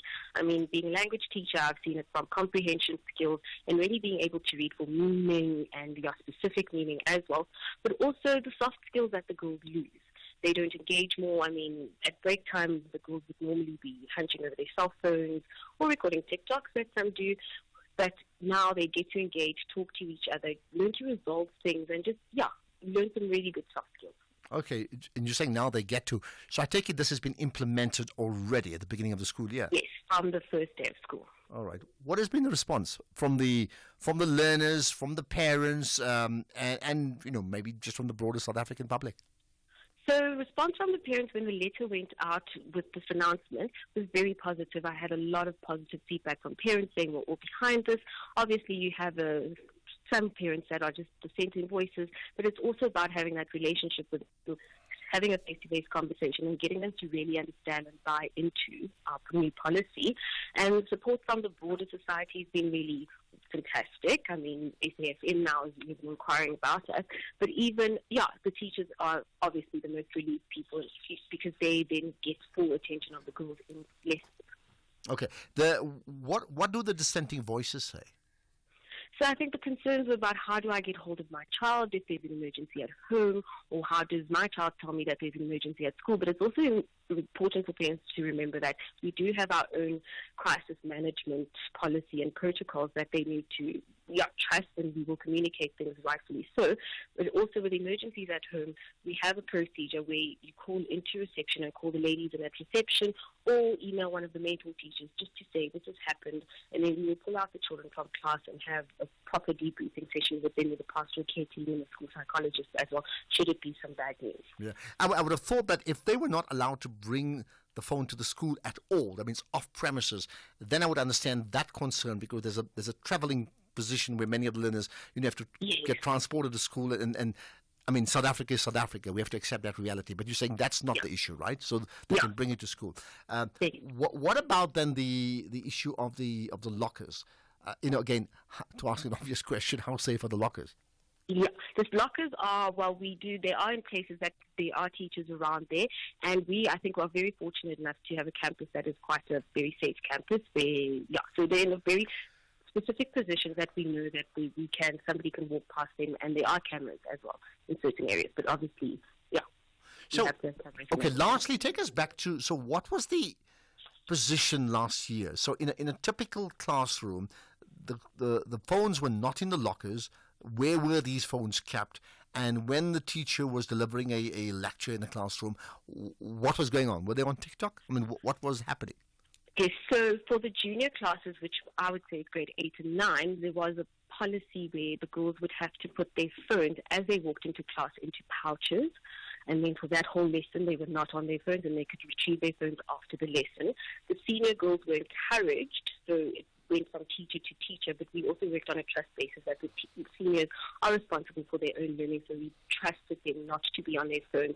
But obviously seeing that pattern of the girls sneaking phones into their blazers or into their dress pockets, it came down to a decision of saying, then we have to just do a blanket statement of saying no phones during academic time. Okay, so to confirm, I mean, the policy always was, I mean, there's no way they should be on their phones during a class lecture, right? By the way, I'm on my phone now as I talk to you because the nature of my business means I need to be on social media. It's a crazy world that we live in anyway, right? But you're saying that, in fact, some of the learners were taking chances and you found those numbers were becoming unsavory in terms of just the frequency of that happening, right? They do take chances. So those numbers and the feedback from the teachers in the classroom was some girls are really on their phones all the time. It's been constant conversations with our discipline committee to say you're always on your phone, and then we just came to that blanket decision to say rather let's think ahead and make a decision. Okay, I'll tweet to that. Saipati Shiakalis, thanks for your time. Headmistress at St. Mary's Senior School. So there you are. You can bring your mobile phone to school at St. Mary's in Waverley, but you then have to put it in a locker from the morning till you leave school at the end of the school day. Now, that's a new way of thinking, isn't it? Will we also do it elsewhere? Think about that. Let's get the news headlines. Here's Ondela. Thank you, Ashraf. In the news headlines, the National Student Financial Aid Scheme says it is investigating claims by private student accommodation providers that the scheme owes them 44 million rand in outstanding student accommodation bills for last year. The Justice and Constitutional Development Department says it is working to improve security for high-risk cases at courts. A 27-year-old witness was shot and killed a few meters from the Lenasia Magistrate Court yesterday. And Communications and Digital Technology Minister Solly Malatsi says his department will soon appoint a service provider to help with the development of the SABC funding model. A full update follows at the top of the hour with Greg Hose. SAFM, guiding you through the rush hour traffic.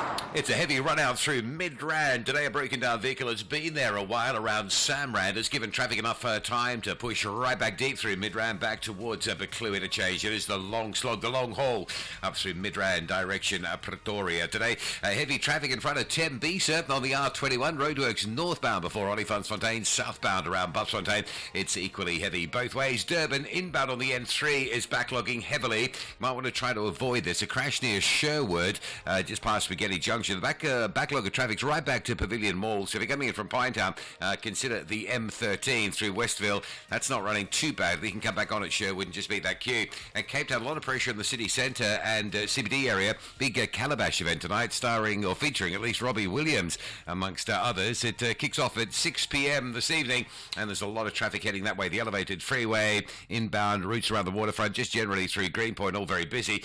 The other story is quite a queue going out of Cape Town towards the Atlantic seaboard, towards Camps Bay and Clifton. It's a scorching day in Cape Town. A lot of after work traffic heading down to a very busy traffic-wise around Camps Bay area. Muizenberg and Cork Bay, fairly busy beach areas there as well. With your traffic update, I'm Rob Byrne.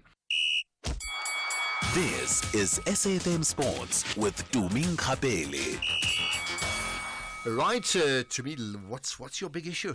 Well, the big issue is that Mamelodi Sundowns defender Thapelo Morena says that he's not expecting a repeat of the surprise cup result when the Brazilians face Magesi in the Betway Premiership action today. The Limpopo-based outfit delivered the biggest shock of the season so far when they beat the Brazilians 2-1 in the Carling knockout final 2 months ago. Now, Downs travel to Polokwane today as they pick up on their league campaign, hoping to cement their position at the top of the log standings.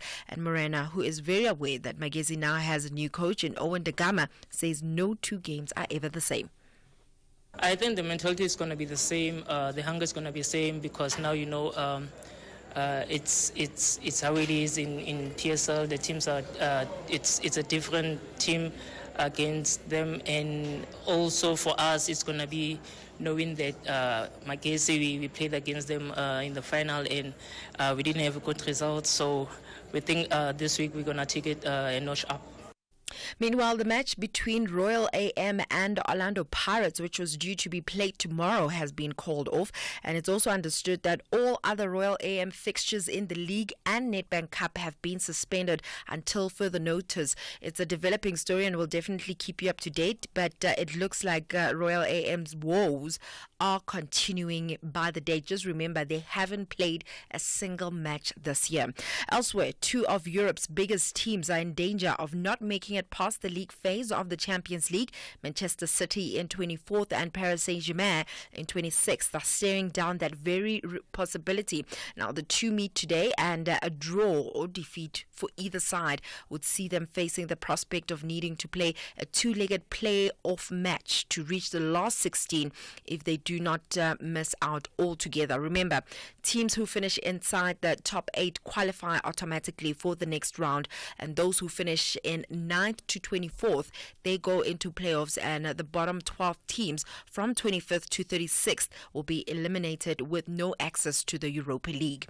In tennis, defending champion Jannik Sinner pushed aside concerns about his physical state by beating Alex de Minaur 6-3, 6-2 and 6-1 to reach the Australian Open semi-finals. The 23-year-old will face American Ben Shelton in the last 4 on Friday. Shelton reached the semi-finals for the first time by claiming a 6-4, 7-5, 4-6 and 7-4 win over Lorenzo Sonego. In athletics, South African middle distance sensation Prudence Sekgodiso says that is set to make her indoor debut in Europe next week as part of her preparation for the World Indoor Championships. The indoor champs are scheduled to take place from the 21st to the 25th of March, with Sekgodiso said to travel to Europe this week to compete in several indoor meetings. And her coach Samuel Sebeng expressed confidence in her ability to perform well in her first indoor season.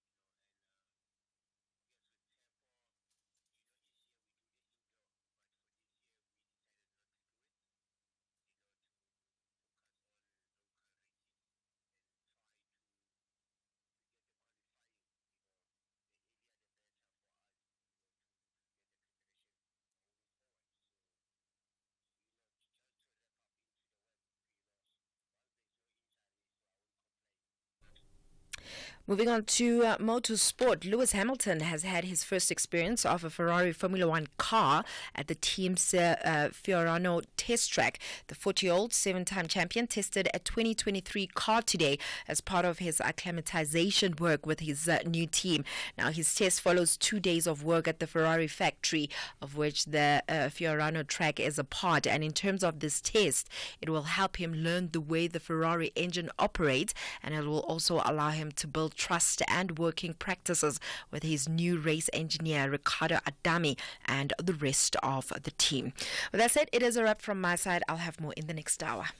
Okay, perfect. And we look forward to that and see what are the big issues that we need to pick up here as we talk business and sport and everything else too. Thanks for that, to me. Right, let's get to the markets in a moment.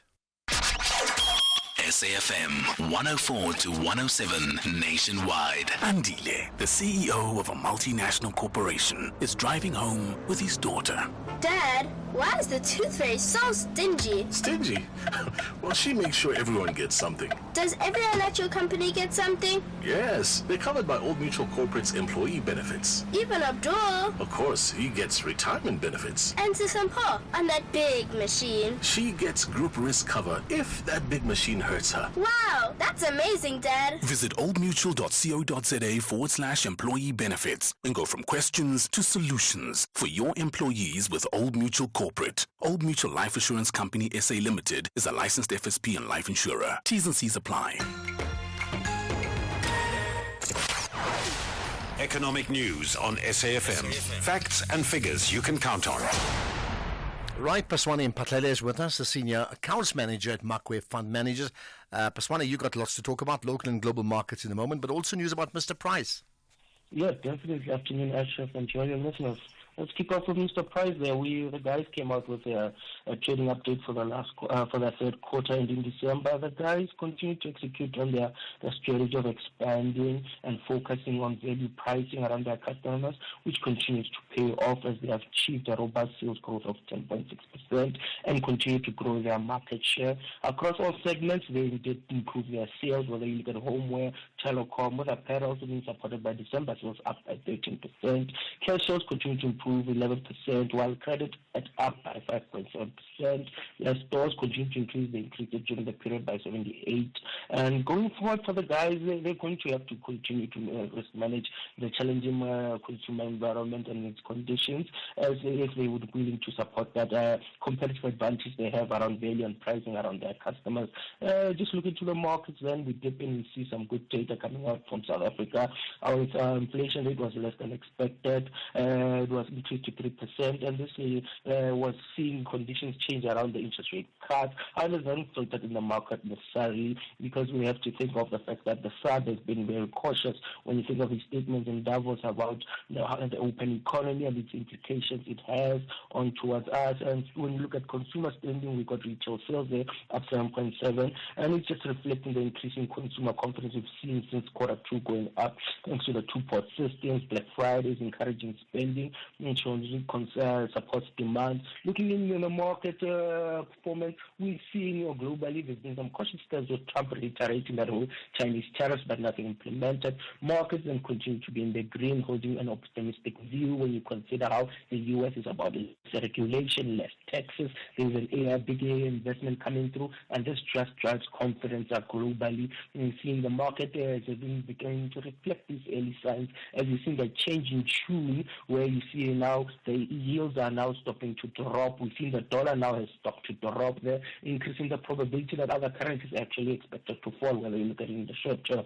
Gold prices hold gains of 0.3% at $2,753 an ounce, benefiting from the whole balance between rising inflation and geopolitical tensions that still exist. Oil also reflects some of this, but doing it on the downside, down 1% at $78.50 a barrel. They're trying to sniff out implications, whether you look at the U.S.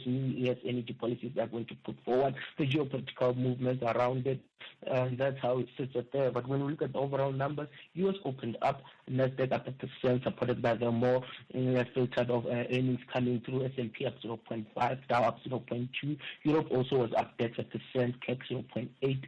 FTSE up 0.1. Coming locally here, we've eased our gains. We were just flat, minus to 0.1. And currently we are supported by inflation-linked stocks. When you look into that resource sector, it taps in a 1% gain, keeping us up. Industrials, we're flat. Financials are getting an ease down 0.4, giving any signs of that rand weakness that could put us through. Rand is flat at 18.49 against the dollar. Rand against the euro is 19.25, and rand against the pound 22.80. And we got all your numbers. Thanks for that, Paswani Mpatlele. I appreciate you giving all of us all of that. Right, we'll have another market update coming up in about 50 minutes time or so. Anyway, right. So, often it's the National Pulse, and you tune in, you get a good sense of what the nation's thinking. But next up, shortly, around in about 10 minutes' time, less in fact, I get a sense of what your pulse rate is like. So we'll take your calls and check out your WhatsApps and other text messages too.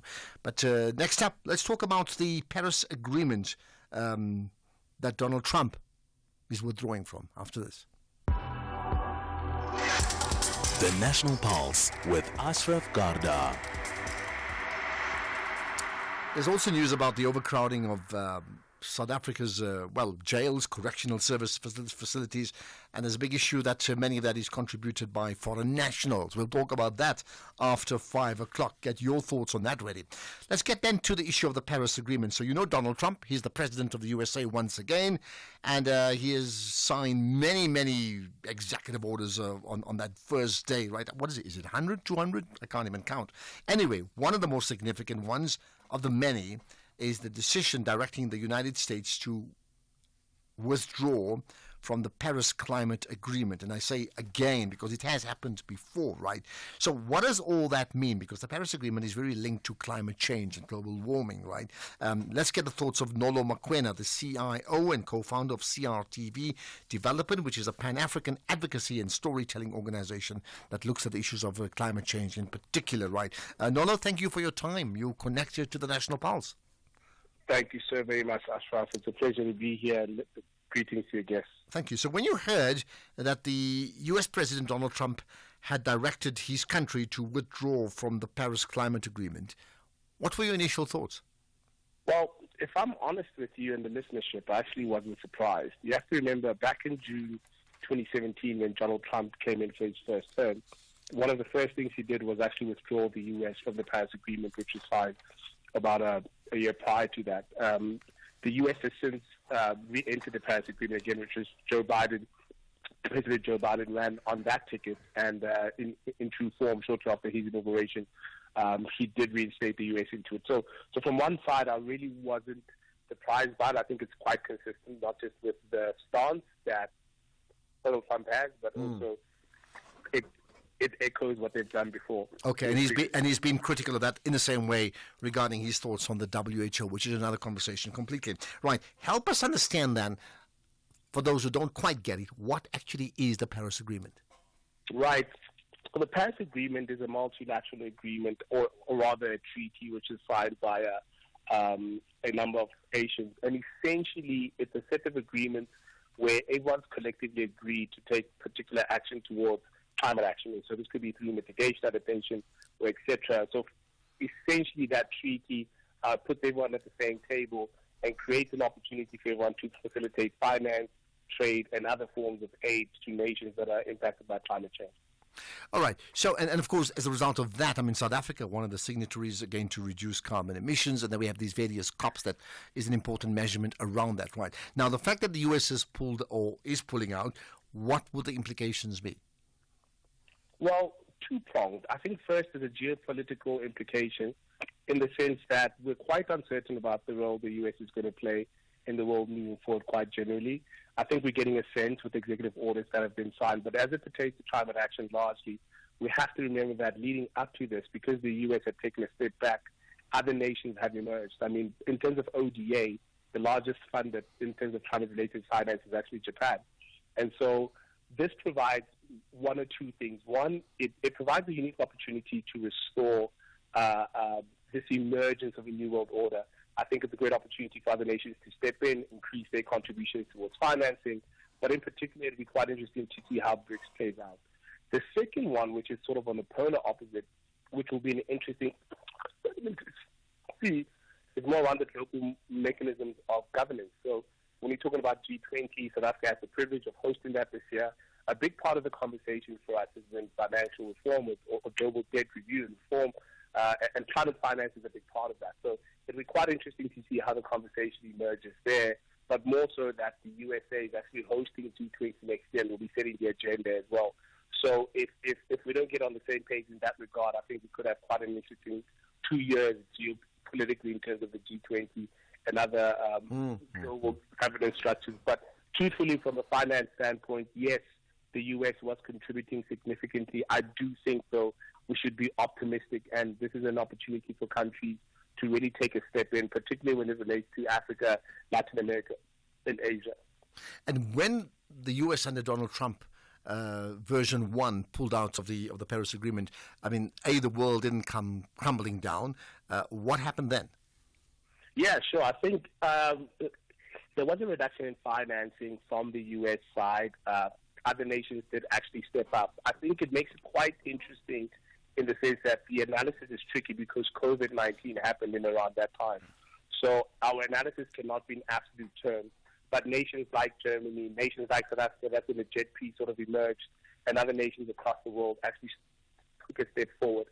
Ultimately, regardless of Donald Trump and his administration's stance on climate action and change, we, the rest of the world, are facing a reality. You cannot tell the mayor of Durban that this is not a real thing because of the floods that have happened. And so our stance largely remains, regardless of what domestic position they've taken at a federal level. I'm even sure in the U.S. that mayors of cities and governors of states will still have a very robust climate action plan because they have to govern under those realities and those terms, regardless of the politics. And so what happened before was there was a downtick in finance, obviously coming out of the U.S., which then affected the broader pool of financing. But we've since seen that gap close up as well, which has really helped. What is more profound now is the conversation around justice as it pertains to climate action. Obviously, we know that the USA is one of the largest emitters of CO2 and one of the larger contributors. And so by taking this stance, I think not just in the broader landscape, I think it brings to question some of, like I said earlier, the geopolitical realities about climate diplomacy might play out not just with the U.S. bilaterally, but in multilateral sort of spaces as well, like G20, G7, and so forth. And lastly, just the impact on Africa regarding this American decision? There will be an impact. I do think the impact, let's say long term, is largely going to lie on people like me and other people in the space. And we have to see this as an opportunity. I think the shortfall in funding from the U.S. should open up our eyes to maybe partner with other players. And I think this is where we'll see slowly but surely the emergence of BRICS, hopefully. So it is an opportunity to partner with new and different people. I do think it is tricky because of the bilateral relations the U.S. has with Africa, particularly as a trade partner. So it'll be quite interesting to see what the knock-on effect of that looks like when it comes to carbon taxes and so forth. But by and large, I think Africans should still remain optimistic that we as a continent are quite aware, and truthfully the rest of the world is quite aware of the challenge of climate change, but also the opportunity this green economy has in terms of revitalizing our economy, stabilizing our democracy, and more importantly, which is my personal position, ensuring that young people are working and active and participating in the future of Africa. Okay, that's where we leave it to Nolo Mokoena, the CIO, co-founder of CRTV Development, which really champions climate action on the African continent. Much appreciate you giving off your time. Right, it's time for your calls, your thoughts, for me to feel your pulse. Across South Africa, online and on radio. SAFM, let's talk. Okay, Michael, you're first up in Durban. Go for it, Michael. Yes, how are you? I'm very good indeed. Right, what's your point? Yeah, my point is I concur with Trump 100%. All those declarations that he signed when he entered the office, I fully agree, especially withdrawing from that WHO organization. That organization shows us that it's very useless during the COVID pandemic. There was a lot of mismanagement, a lot of misinformation, and a lot of untruthfulness how this virus became available and spread all over the world because they were just protecting China. So Trump is number one. Two, on the issue of genders, again, this is my personal view. It might be sensitive, but approach for that. But I do support that, and there will be only two genders in America, male and a female. The others are just human engineered genders. We all know this. Well, I don't know about human engineered. I mean, I hear that part. You don't have to agree, but human engineered is rather strong. Michael, got that? Thank you for that. But Michael, very clear about the WHO positions. Like, actually, they did not run efficiently, and lots of things came out of COVID-19. Willie in Kuma, go for it, Willie.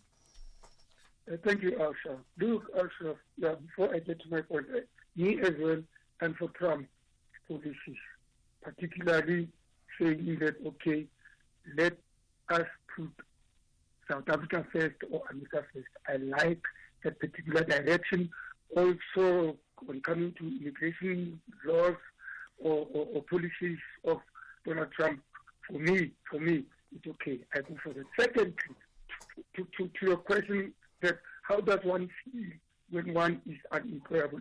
It's very frustrating. It's disgusting. It's it becomes so hopeless, particularly when considering Minister of Labour, who is not considering the issue of the quota system when coming to job creation or truck businesses, such as to say 80% South Africans and then 20% the foreign nationals at the truck company. The former Minister of Labour did not abide or did not go for that, and we're still waiting for new Minister of Labour to consider that, because we South Africans feel totally abundant, if you like, when coming to creation of jobs. Okay, got that. Thank you for that, William. I think, that is the point, isn't it? So, just to be clear, one is the issue of minimum wage, which is what we've been discussing. But there's a school of thought to say you must have a minimum wage, because if you don't have a minimum wage, then you'll have a situation where people will be exploited, especially in a country where there's mass unemployment. Companies will take advantage of that and actually reduce the amount of money they would pay you. So that's exploitative. So therefore you institute minimum wage. The flip side of that is that there are companies, smaller companies in the main, who can't afford that minimum wage. So rather than pay the minimum wage because they can't afford it, they then don't employ you and they make another plan. What that does is it leaves the unemployed person unemployed. So what then is the impact of an unemployed person? Therefore, I'm asking the question to you, what's it like being unemployed? Just share your thoughts of the experience of being an unemployed person. And would you take less money? I'm not advocating for that, but would you take less money below the minimum wage to get a job or a foot into the door? Or would you principally say it's minimum wage or nothing? Earlier on, someone said, in fact, there are many examples of it being unenforceable, the minimum wage. For Yiswa in Parktown, in fact, what we'll do is, I'll get to Yiswa in just a moment. I think it's Rasmus and Kimberley. Go for it, Rasmus, go for it. Hi. Rasmus, hi. No, maybe not. Yiswa, we got you on the line, right? Yiswa, go for it. Can you hear me? Is that Rasmus, right? Yeah? Yes. Yes, I can hear you now, right? Thanks for connecting. What's your point? Concerning the HWO. Right, go for it, yeah.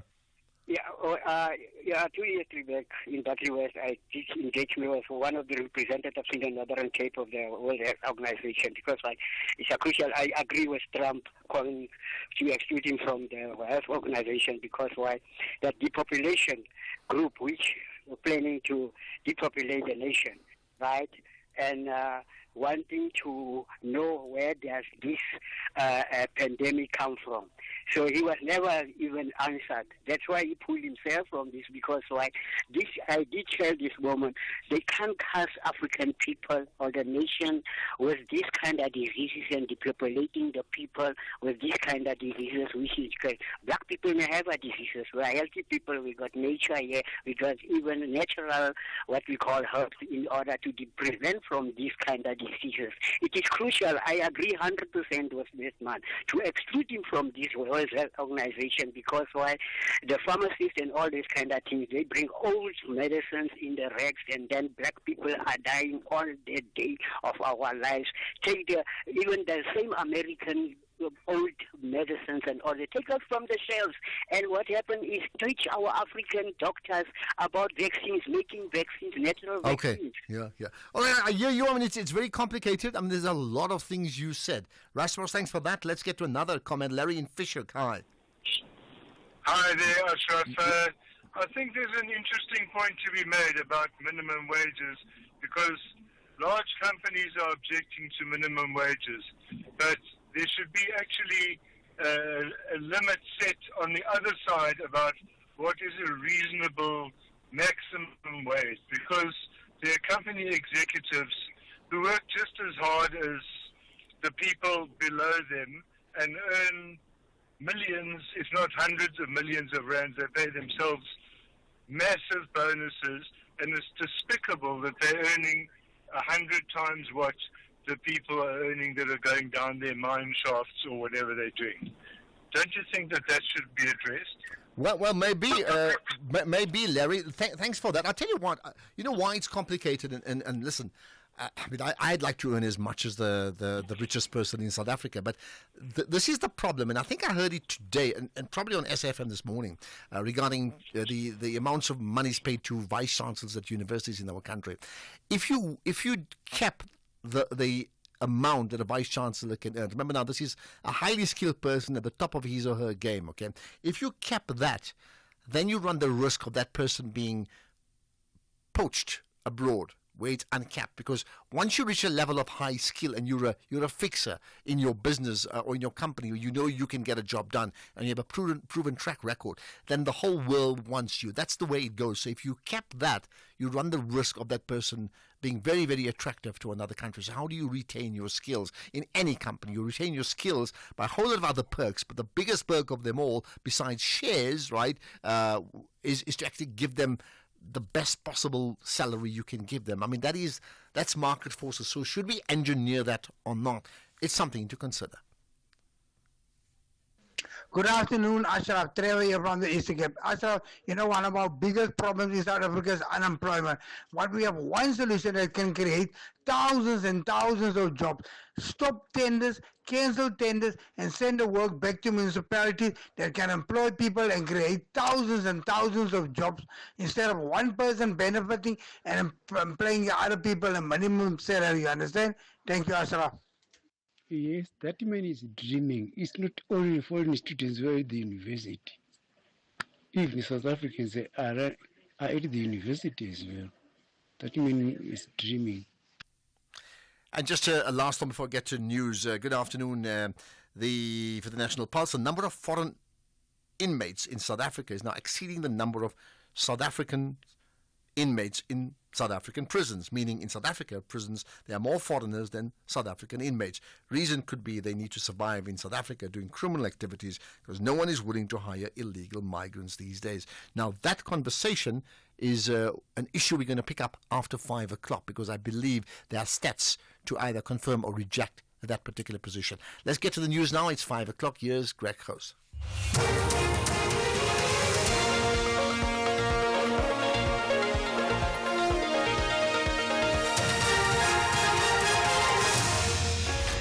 Thank you, Ashraf. In this news update, NSFAS to probe student accommodation bills and Minister speaks on SABC's funding model. Good day to you. The National Student Financial Aid Scheme says it's probing claims by private student accommodation providers that the scheme owes them 44 million rand in outstanding student bills from last year. The Private Student Housing Association, which manages over 80,000 beds across different universities, has expressed frustration over the delayed payment. The association has threatened to prevent about 7,000 students from returning to their accommodation. The aid scheme's administrator, Freeman Nomvalo. And the issue here is that you've got to pay where there's a legitimate claim. And again, we emphasize that to the extent that we have agreement on what is outstanding, that payment will be made instantly. And to the extent that there are issues that must be resolved, in other words, confirm the validity of the claim, we've got to do that because we can't just pay. Once you've paid, you're not going to get the money back. And we are constantly engaging them on that regard. The Justice and Constitutional Development Department says it's working to improve security for high-risk cases in court. A witness was shot and killed a few meters from the Lenasia Magistrates Court south of Johannesburg. The witness was due to testify in a murder case. Department spokesperson Terence Manasseh. The Department of Justice, we condemn this heinous act and express our sympathy to the victim's family. Minister Kubai emphasizes that the safety of all court users is a top priority and that the security breach undermines the core of the court administration system. The department is working with the National Prosecuting Authority to address the situation. 2 children have died while 3 others were treated in hospital after they allegedly consumed the leaves of a poisonous plant outside Polokwane in Limpopo. Community leader Dolly Mahlobokhwane says the 2-year-old children were playing outside when they ate the plant. She says the children then experienced vomiting and diarrhea and were taken to hospital where they passed away. Most of our people in our village have unknowingly planted this flower tree in their homes. not knowing its dangers as it is used for decoration. We are badly affected by this death of the children here in Mokgoto, and we do not even know what to do as we have never experienced such saddening death in our community. When these children had been growing up, we had hopes and expectations that they will grow up to be adults and leaders of our society. Meanwhile, the spokesperson for the Capricorn District Municipality, Khabo Senyatsi, says their environment team will raise awareness about the poisonous plant. Our environmental management team launched an investigation and research into the tree, which revealed that it is so poisonous that ingesting one leaf is enough to kill an adult. We are therefore raising an awareness to alert residents to get rid of this particular tree. 3 men found guilty of stealing copper railway cables have received hefty sentences in the Klabane Regional Court in the northwest. They received sentences ranging from 12 to 23 years in prison. The provincial NPA says the 3 Mozambican nationals were caught by Transnet Security. They had taken cables valued at more than 146,000 rand. The Communications Minister, Solly Malatsi, says his department will soon appoint a service provider to help with the development of the SABC's funding model. He was speaking on the sidelines of the World Economic Forum at Davos in Switzerland. He says any solution towards protecting the public broadcaster should be anchored around a funding model. The top story, the National Student Financial Aid Scheme, says it's probing claims by private student accommodation providers that the scheme owes them 44 million rand in outstanding student bills. That's SAFM News. I'm Greg Khoos. In sports this hour, PSL explains why Royal AM games are cancelled.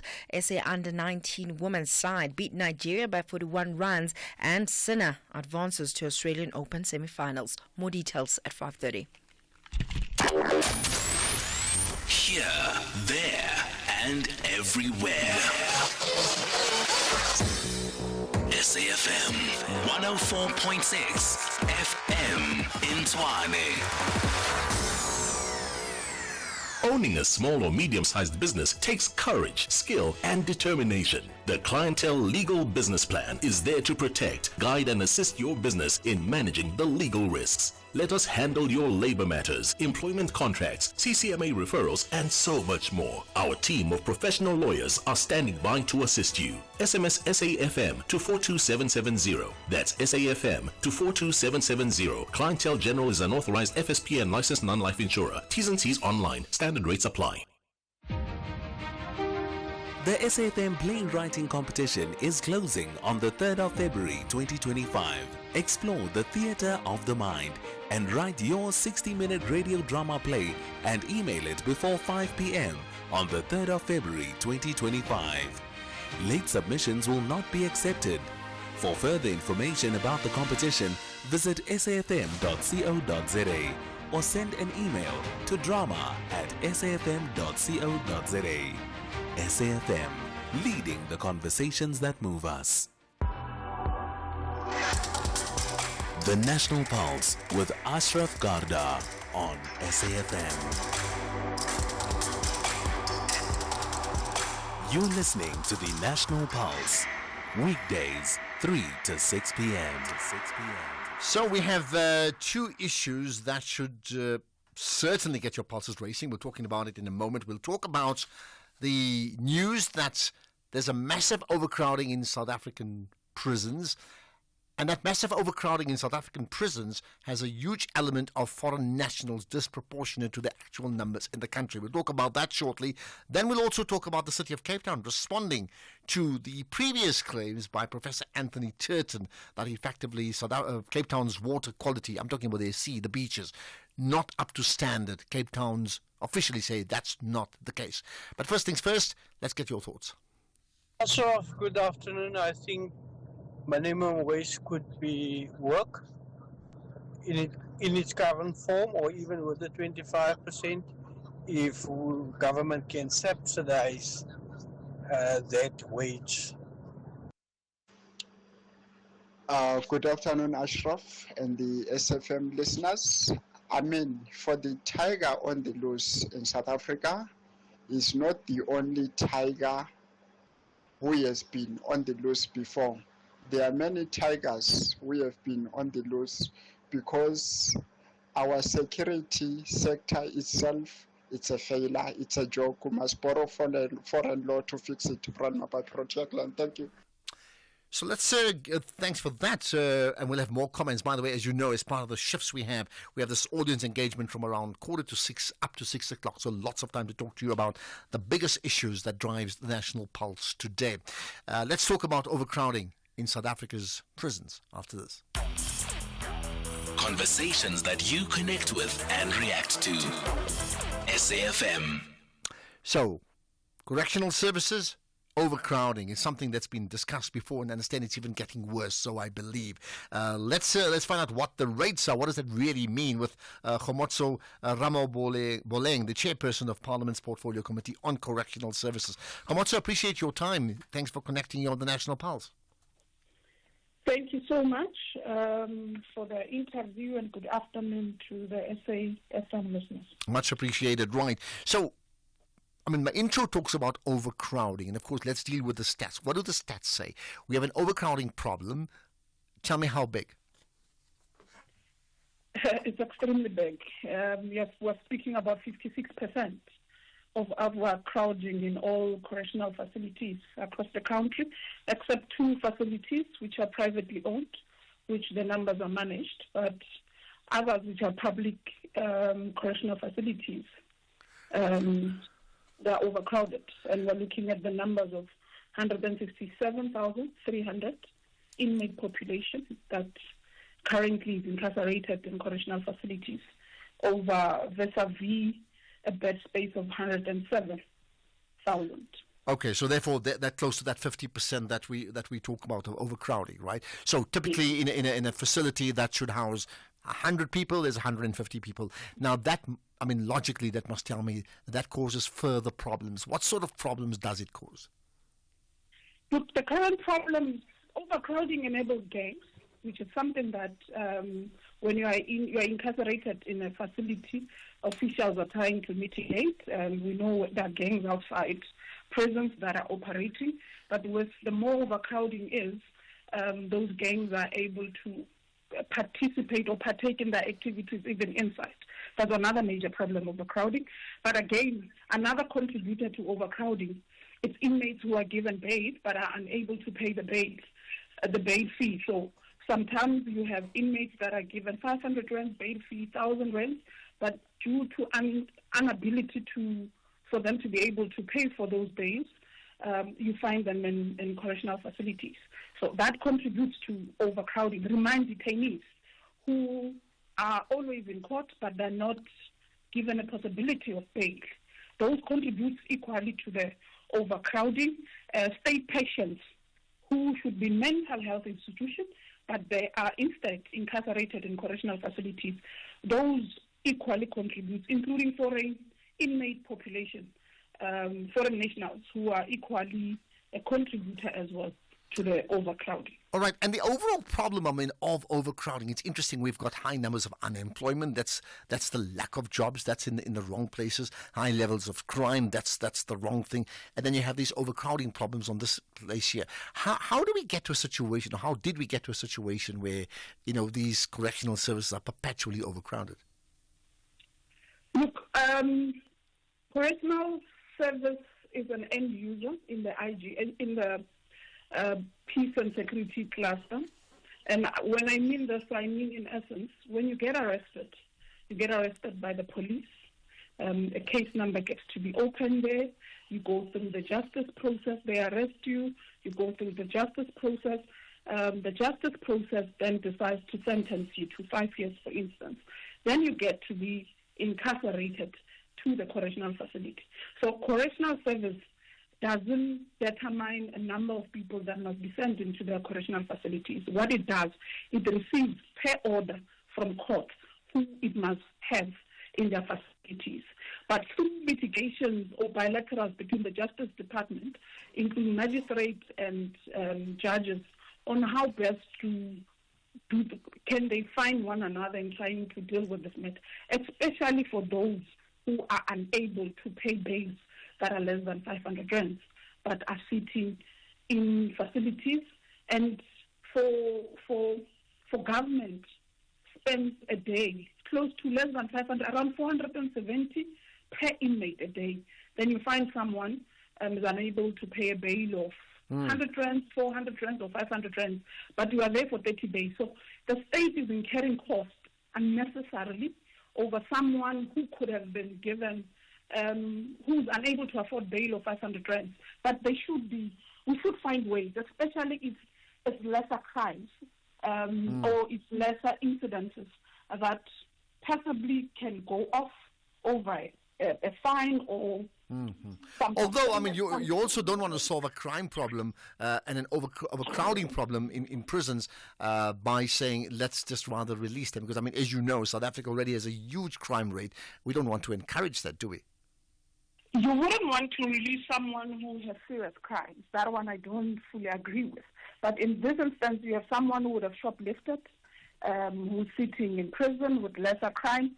I will make an example. When we did an oversight in Gauteng in October last year, in one of the female facilities, there was one female who was caught shoplifting with her daughter. I think the daughter was 4 months when she was arrested, but when we did go to visit, the child was around 8 to 9 months.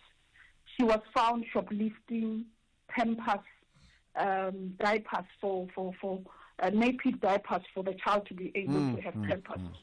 So I'm just saying that person can go off over a warning to say if you repeat that offense again or you appear again before the magistrate, you would be then arrested. Those are typical examples of just minor little crimes. Yeah. Well, I mean, I think we digress for a moment, but I mean, you're right about that you say, in a case like that, why would the person even be sent to a prison or correctional service in the first place? I mentioned the other day the example of Singapore, where, you can't litter there. I think Japan's the same thing. You litter, it's a crime, right? But, they don't go to prison if they litter, although it's a crime. They actually then force them to actually clean up, for given numbers of days, wearing this vest that you're part of a cleanup campaign, but you have to do it in the same spot or the same area where you actually made the mess in the first place. So, something along that line that is immediate in the vicinity to say, I committed something wrong, I'm going to pay for it, and then within a few days you move on. Isn't that, and that's not for you to answer, I know that, but I mean, maybe that's the type of innovative approach we need to have, isn't it? Look, the portfolio committee is tasked this year with many things that it needs to come up with solutions on, especially on such matters, on how do we remedy the issue of overcrowding. It's not an issue only of correctional facilities, it's an issue also of the justice system. Like I've made an example as well. There are state patients who have mental issues, who are incarcerated in facilities. We need the Department of Health as well to come in and chip in and be able to lay off the weight of overcrowding. We're foreign nationals that Home Affairs equally must assist the department on how to mitigate, especially those who are already sentenced.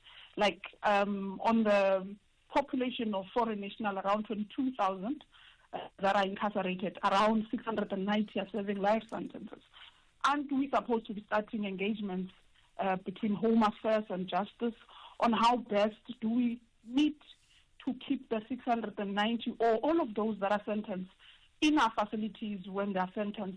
Why aren't we starting debates with their fellow African countries to say we have 300 of inmates that are sentenced to these numbers, kindly take them so that they serve their sentences in their own countries, rather than keeping them in our country. Well, I think these are some of the discussions that we are thinking of in the portfolio committee that we want to start engaging on and see whether they are possible. If they are, then pursue them. But if they are not, try to get the best minds and see how do we deal with this matter of overcrowding. And not be a matter of the correctional service only, but it must be a societal matter. Because of this also speaks to those who get paroled when they go out, or in their medium detention days when they come. When they go out, they reoffend. Like we have even indicated, is due to economic issues, to unemployment, and so forth and so on. You have no control over it. And we must find a way, all of us, as South Africans, how do we best assist in this process, and also to ease the crime rate in the country. Absolutely. But I think your point is valid, and you're quite right. It needs to be very, very innovative but with haste, as opposed to being, something long drawn. So let me just go back to the foreign nationals. I mean, your point is interesting. 690 serving a life sentence, and clearly there's another way to address that. But also your point about the foreign nationals, I think you said this is about 20 or 30,000 of the total inmates are foreign nationals, and that's disproportionately very, very high, isn't it, compared to the percentage of foreign nationals in our country? It's very high. It's extremely high. We were shocked last year when we did an oversight in Gauteng again. I'll benchmark with Gauteng because that was our first oversight where we focused on only correctional facilities around in Gauteng. When we went to a juvenile center in Bavian Sport in Pretoria, juvenile center houses around 525 juveniles, male juveniles, and out of that 525, 400 were foreign nationals. Sure. So we became shocked that the centers, in essence, have more foreign nationals than South Africans. Then it's when we started to begin to want to have ideas on how do we deal with this matter. And when you start questioning them, why are you here when you are juveniles? Some of them is issues of robbery, some of them is issues of being in the country illegally, that they find themselves in correctional facilities arrested. So it's a worrying factor that the country on its own, not correctional service alone, the country in its entirety needs to start debating this matter of foreign nationals. Without us sounding xenophobic, but we need to start speaking on this matter. Like I indicated, those who are incarcerated already sentenced. Why are we not introducing a debate to say if it's Zimbabweans, we have 300, can they go to their country and finish off their sentences there? It lessens the burden on our side, but equally outside foreign nationals will still be overcrowded. Because remember, it's 22,612 foreign nationals, and we're overcrowded over 56%. So if you release that number, you are roughly left around 140,000 of inmate population, which are South African. You are still overcrowded because the bed space is 107. Okay, let's leave it at that. Thanks for your transparency. I think it's really enlightening to have this conversation with you because we need to know this. Then we can act together as a country. Khomotso Ramaboleng, the chairperson of Parliament's Portfolio Committee on Correctional Services. Phew, I have no doubt that has got your pulses racing. And I have no doubt you have an opinion on it. So let's get talking. Here, there, and everywhere. SAFM 104.6 FM in Tshwane. If you're active on social media and love SAFM, we hope you'll take a moment to like or follow our SAFM page on Facebook and Twitter. These are the best places to find all the guest information, conversations, and stories you love from your favorite presenters, along with regular updates from SABC News. And don't forget, you can send your questions to feedback@safm.co.za. SAFM, leading the conversation. The National Pulse with Ashraf Garda. Weekdays, 3 to 6 p.m. Right, let's get to another issue that's so important. So just when I came back from the holidays, I think within a couple of days, in fact, I had a chat with Professor Anthony Turton. Now, he's the spokesperson for Project Blue, and they spoke about citizen-driven investigations into South Africa's beaches, particularly in Cape Town, and they found there was a high level of water contamination. Effectively, what he's saying is they were unsafe, and he says that he's brought that to the attention of the city of Cape Town, and they've done nothing about it, or they've just ignored that, right? Now, what I'll do is let me bring in Greg Olofsson, the City of Cape Town's City Manager for Coastal Management. Greg, appreciate you connecting on the National Pulse. Hi, good afternoon. Thanks very much for having me. Good afternoon. Thank you. Right. So let's go back to the Anthony Turton story. Need I not say more? This is what he said. I always say that facts are our friends, so let's get back to some of the facts of the matter. It's not about the protocols or the laboratories used. That's pure semantics. The facts of the matter are that the city of Cape Town has got a significant sewage problem. And part of the sewage problem, it's a complex sewage problem, but part of their problem is that they have got 3 marine offshore pipelines known as MOPS. And these 3 offshore pipelines collectively discharge about 53 million litres of water every day, 53 megalitres of sewage directly into the ocean. So this is at Greenpoint, at Camps Bay, and at Hout Bay. Those are the 3 pipelines. Now, the problem with those pipelines is that they were designed at a certain period of time in the 1950s or 60s or thereabouts, when the population was much lower and the quality of the sewage was different as well because of medications and changes in drug regimes and all this kind of stuff. Now, those sewage pipelines do not have any treated sewage in it. The only treatment is they literally take the raw sewage and they put it through a macerator, which turns the sewage into a pulp. That's all they do. And they pump 50 million litres, 53 million to be precise, every single day out in the ocean. Now, the problem with that is that it is not very far from the beaches, and depending on the direction of the wind, that sewage plume will eventually impact all of those beaches. So it's against that background. Now that Project Blue felt that their claims were unrealistic. They were being opportunistic. Statistically, you cannot claim that kind of outcome off that limited number of samples. Okay, that's what was said by Anthony Turton, and I can just imagine many of the people listening to us from Cape Town are saying, really? Did that really happen? Did he really say that? I went to the beach over the holiday period. I saw nothing wrong. Or others may say, actually, it's true. Well, let's get the thoughts then of Greg Olofse. Greg, so you heard that, and of course I'm sure you're very familiar with the work of Project Blue and Anthony Turton, right? Let's get your thoughts from the City of Cape Town side. Yeah, so I'd like to correct a number of things that he said. I mean, I think he started his statement saying, let's get back to facts. And I think that's important. So let's get back to facts. So he's not incorrect. There are 3 marine outfalls. The city does operate those and always has. There's been no other way of ever discharging wastewater at those 3 locations for the history of time that we've had permanent settlement in Cape Town. So he's not incorrect in that. But where he is very incorrect is that, number one, the volumes that he states are discharged every day, it's roughly about half of that.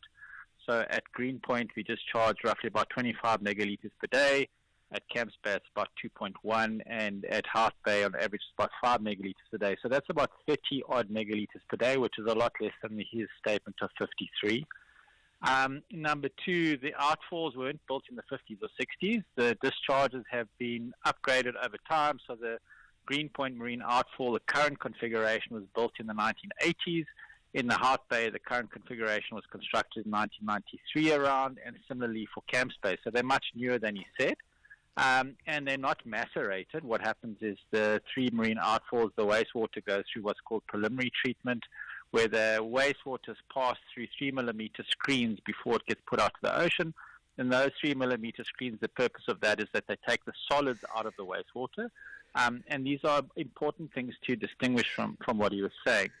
And then increasingly important around that is that the marine outfalls are specifically designed. I mean, I wasn't around when they were designed, but they were specifically designed to release wastewater at depth at the deep ocean, roughly about 1.8 kilometers offshore.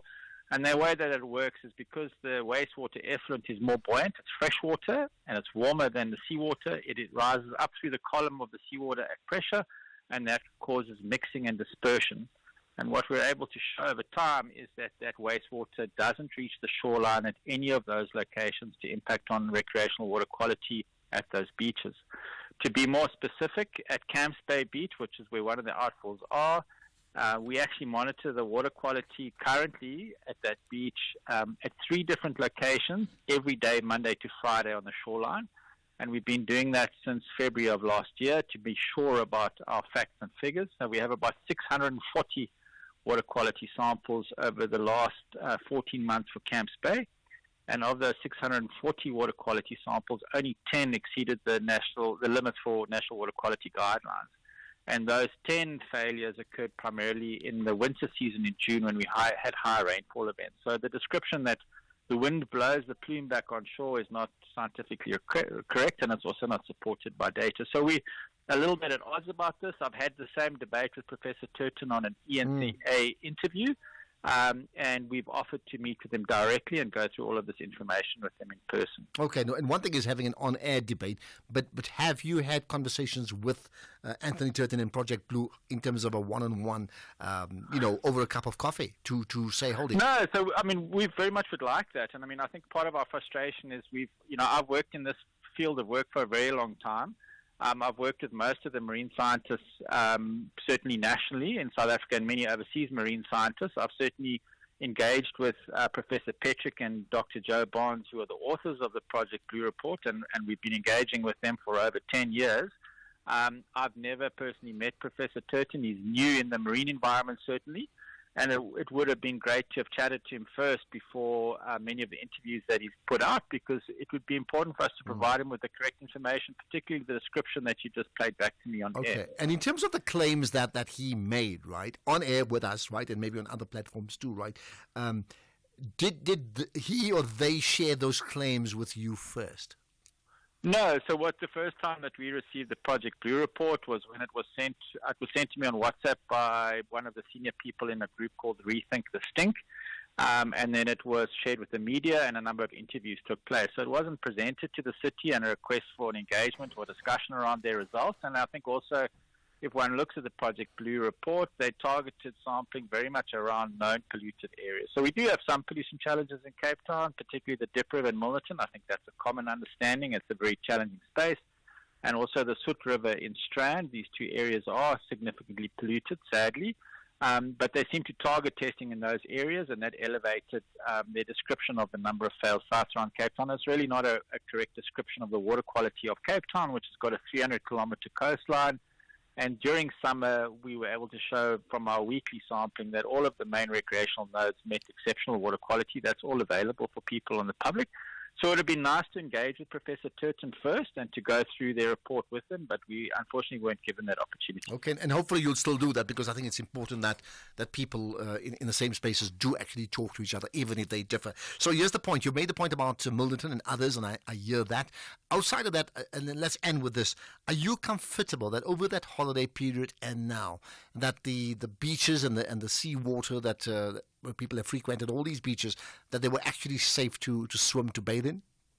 Yeah, so what I am comfortable with, and I mean, I can only speak to the data that we have, so please understand that. We collect water samples vigorously and across a wide part of the coastline. We send that to an independent laboratory, so it's not a city laboratory, it's a private laboratory, and we make sure that laboratory is SANAS accredited for, and very importantly, for microbiology and seawater samples. So we make sure that where we get these results, that we hope that the results are reliable based on all of those standards. And at the recreational nodes that we test through summer, and we reported on those, and we called that our summer dashboard, the water quality results for all of those beaches throughout the peak December season in summer were really good water quality. And considering, and as I say this in many interviews, considering the amount of waste and pollution we collectively as humans put together every day and kind of throw at our ocean, it does exceptionally well on our behalf. And at the recreational nodes, the water quality was good. Okay. Something, if I could briefly, just to clarify. Very quickly, in 30 seconds. Yes, I will. We can never say anything's 100% safe. What we can say is that the water quality is excellent in terms of national water quality guidelines, but there's obviously never no risk, and that is the way that water quality monitoring works, because it's a risk assessment rather than a real-time measurement. Okay, thanks for clearing that up. Greg Olofs, the City of Cape Town's City Manager for Coastal Management, and do have that meeting with Anthony Turton and Project Blue. Let's get the news headlines. Here's Greg Cross. Quick look at the headlines. The Central University of Technology in the Free States warned prospective students against scammers who solicit money. The National Student Financial Aid Scheme says it's probing claims by private student accommodation providers that the scheme owes them 44 million rand. And Prince Harry has reached an out-of-court settlement with the owner of one of Britain's main tabloid newspapers. We'll have more on that story and other news at the top of the hour.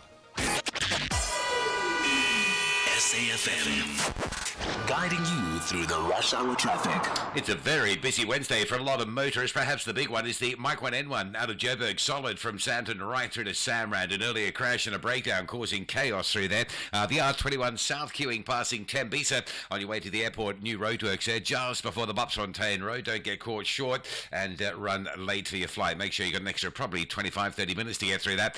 Main and Vidcop and those lights are down. William Mandela and Leslie offline as well, so heavy traffic around four ways. Durban, South Coast Road, M7 junction. I think it's probably faulty traffic lights. The M7's heavily jammed up into South Coast Road both ways. There's hardly any movement there. Big queues on the N3 inbound. A crash at Paradise Valley in Pinetown towards Durban. Another crash which has been with us forever this afternoon at Sherwood. So very heavy from just after Paradise Valley, passing Pavilion 3, Spaghetti Junction towards that crashing. The M13, the alternative route, really heavy between Sherwood and Westville as well. Cape Town, heavy in the city centre. It's the Calabash concert event. It's night 1 of 2 at the DHL Stadium. The city centre is really jam-packed. Elevated freeway queuing from Woodstock N2, Nelson Mandela Boulevard, queuing onto that elevated freeway. Very heavy through the city centre, Greenpoint, and out around the waterfront area. A lot of traffic out towards the Camps Bay area, jamming up on Kloof Neck Road, out through Tumbers Kloof and Victoria Road around Camps Bay, as well as the beach roads around Muizenberg are heavily backed up. It's a scorching hot day in Cape Town. With your traffic update, I'm Rob Byrne. This is SAFM Sports with Tuming Kapeli. Right, to me, we talk about sport, but there's also your sport is about no sport. So tell me about that.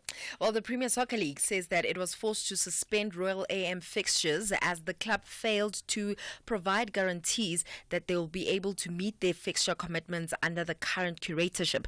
Now, the league announced that Royal AM's Betway Premiership clash against Orlando Pirates has been cancelled and all their upcoming games have been suspended until further notice. The club has been severely impacted by SARS seizing President Sean Mkhize assets over an alleged 40 million rand tax debt, with now SARS taking over the club. And the club has also been hit by a FIFA transfer ban over the outstanding payment of Samir Norkovic, who the club owes 15 million rand in salaries. Meanwhile, Mamelodi Sundowns defender Thapelo Morena says that he's not expecting a repeat of the Surprise Cup result when the Brazilians face Magesi in the Betway Premiership action tonight. The Limpopo-based outfit delivered the biggest shock of the season so far when they beat the Brazilians 2-1 in the Carling knockout final 2 months ago. Downs travelled to Polokwane today as they pick up their league campaign, hoping to cement their position at the top of the log standings. And Morena says that there's an appetite to pick up more points, and it's not only about revenge on their minds. Not with that, but also to fix our record also on the league, and knowing that we know the number 2, it's I think 3 points behind us, and we also have to try and level up and be open in the gap. It's very important because knowing that if we continue winning, we know it's going to be difficult for other teams to catch up. And also, when you win, the other team win. It's good because it pushes us to the level that we also need to. We also preparing for the Champions League also. Meanwhile, it's crazy that 2 of Europe's biggest teams are in danger of not making it past the league phase of the Champions League. Manchester City in 24th and Paris Saint-Germain in 26th are staring down that very real possibility. The 2 meet today, and a draw defeat for either side would see them facing the prospect of needing to play a 2-legged playoff match to reach the last 16 if they do not miss out altogether. Remember, teams who finish in the top 8 qualify automatically for the next round, and those who finish in 9th to 24th go into the playoffs, and the bottom 12 teams from 25th to 36th will be eliminated with no access to the Europa League. In rugby, the South African Rugby Union is reportedly facing a 14 million rand setback. This is following the collapse of a private equity deal last month. The ASG partnership proposal worth 1.4 billion rand for a 20% stake stake in SA Rugby's commercial rights failed to meet the 75% threshold it required, with only 6 of the 13 voting unions in favour of it. A letter that was sent to provincial unions heads explains that these fees are associated with professional services related to the failed bid and come without any commission payable to the involved parties. Meanwhile, in cricket, the SA Under-19 women's side beat Nigeria by 41 runs to complete a clean sweep of the group stage with 3 out of 3 wins. The win means that SA top Group C and they advanced to the Super Sixes after a rain delay. The match was reduced to 8 overs aside, meaning Nigeria had to chase Doug Lewis method-adjusted 66 runs to win. In tennis, defending champion Jannik Sinner pushed aside concerns about his physical state to thrash Alex de Minaur 6-3, 6-2 and 6-1 and reach the Australian Open semi-finals. The 23-year-old will face American Ben Shelton in the last 4, who claimed a 6-4, 7-5, 4-6 and 7-4 win over Italy's Lorenzo Sonego. Meanwhile, Madison Keys stormed back from a set down to reach the semi-finals, beating Ukraine's Elina Svitolina 3-6, 6-3 and 6-4. And up next for her, she takes on Iga Swiatek for a place in the final. Finally, in motorsport, Lewis Hamilton has had his first experience of a Ferrari Formula One car at the team's test track. The 40-year-old 7-time champion tested a 2023 car today as part of his acclimatization work with his new team. His test follows 2 days of work at the Ferrari factory, of which the track is a part, and the test will help him learn the way the Ferrari engine operates and also allow him to build trust and working practices with his new race engineer Riccardo Adami and the rest of the team. And I must say, from the pictures I've been seeing of The Lewis man in Hamilton, red for the first time. it looks good on him. It suits him.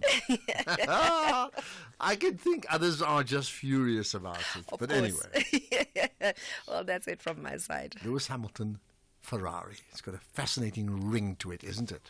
Ke nna Tumi Kgapele, Modimo ke yo. SAFM 104 to 107 nationwide. Specsavers now looks after your hearing as well as your vision with Specsavers Audiology. With 60 stores and counting, we are South Africa's largest audiology group. For a limited time only, buy 1 rechargeable hearing aid and get 50% off the second. You heard right. Buy 1 rechargeable hearing aid and get 50% off the second. Find your nearest store at specsavers.co.za. Specsavers Audiology. Test your hearing and join the conversation. T's and C's apply. Your best year starts at Dis-Chem with unbeatable deals on health foods for the whole family. Get 2+1 cheapest free on any Nature's Choice health products and get 20% instant discount on all health teas, hot drinks, honeys and spreads from brands such as Jacobs, Little B and more. Just swipe your benefit card at the till. Shop in-store and online for the lowest prices on the widest range of health foods. Now on until 16 February. Dis-Chem Pharmacies. Better health starts here.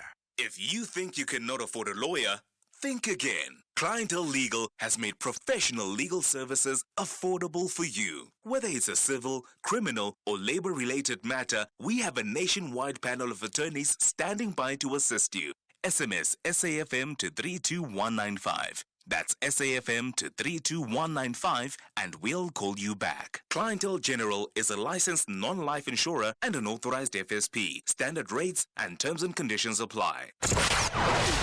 Economic news on SAFM. Facts and figures you can count on.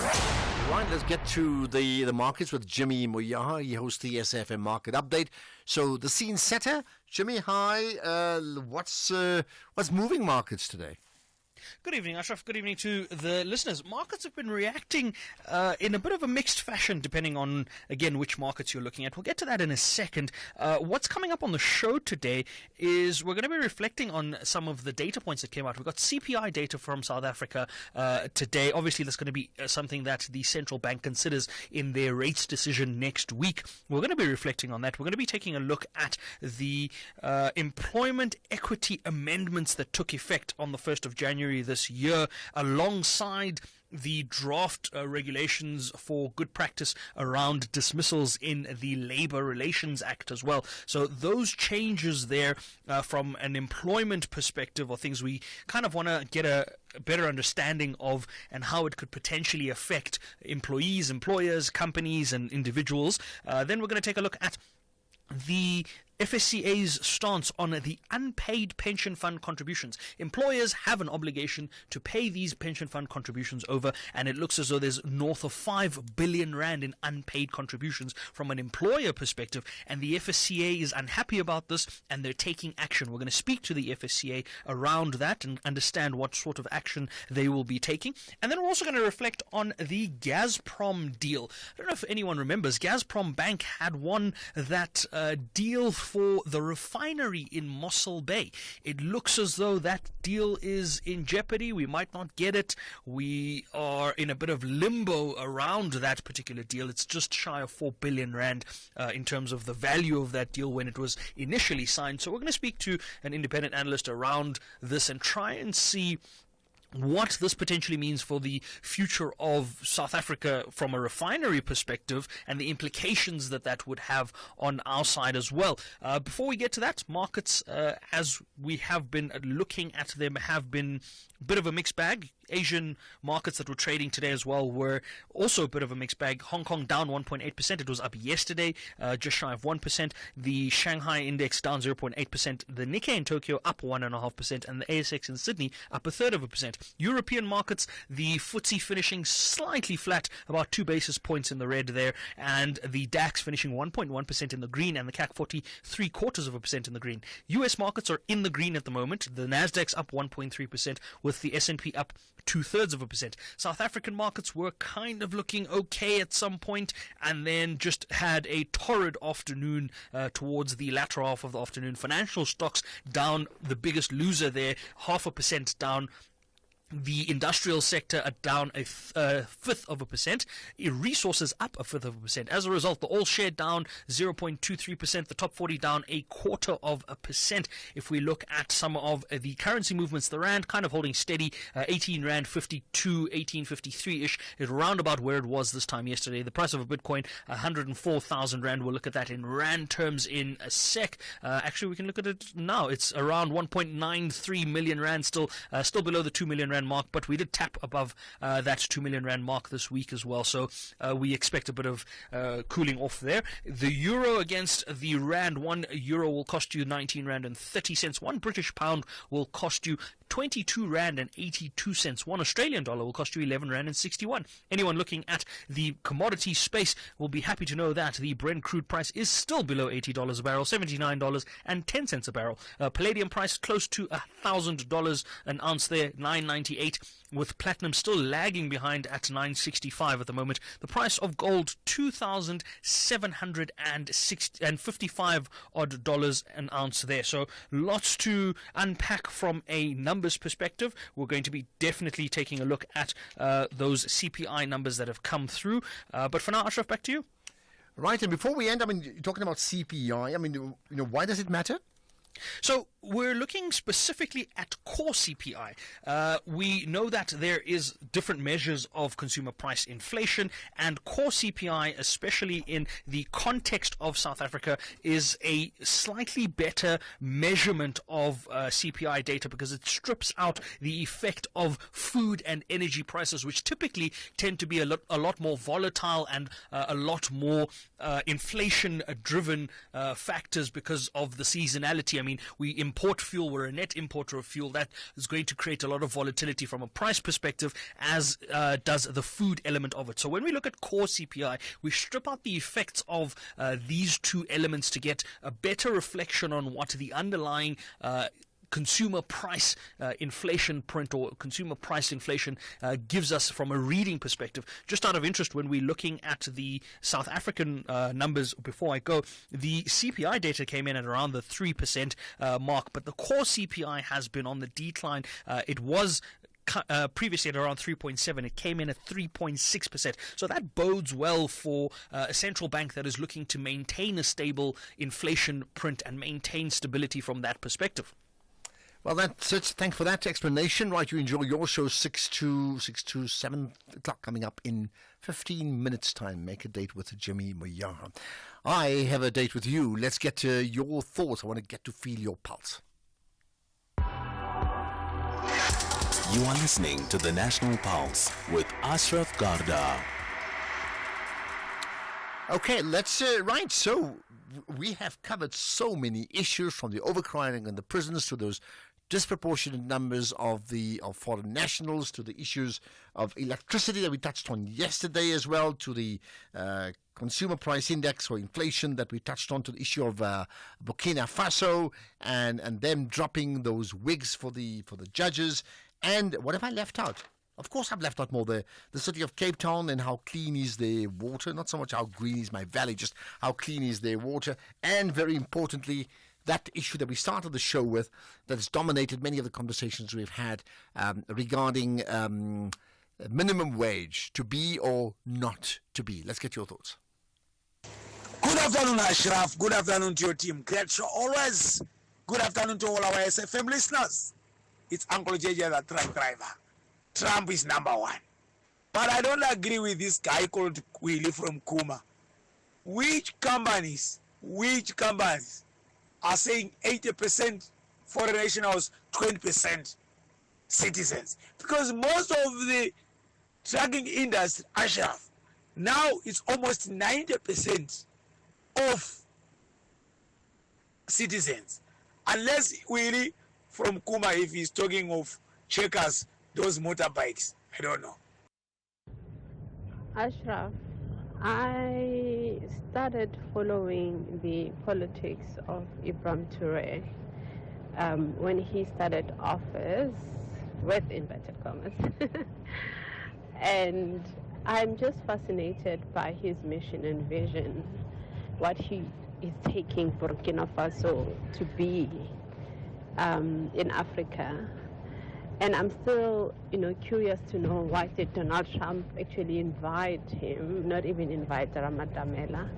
And I guess maybe it's for obvious reasons. But then he is the man who is really living the motto of doing it for the people, by the people, as opposed to what the other organization in South Africa, which is not in the majority now, claim to do and is not doing that. It's actually doing it.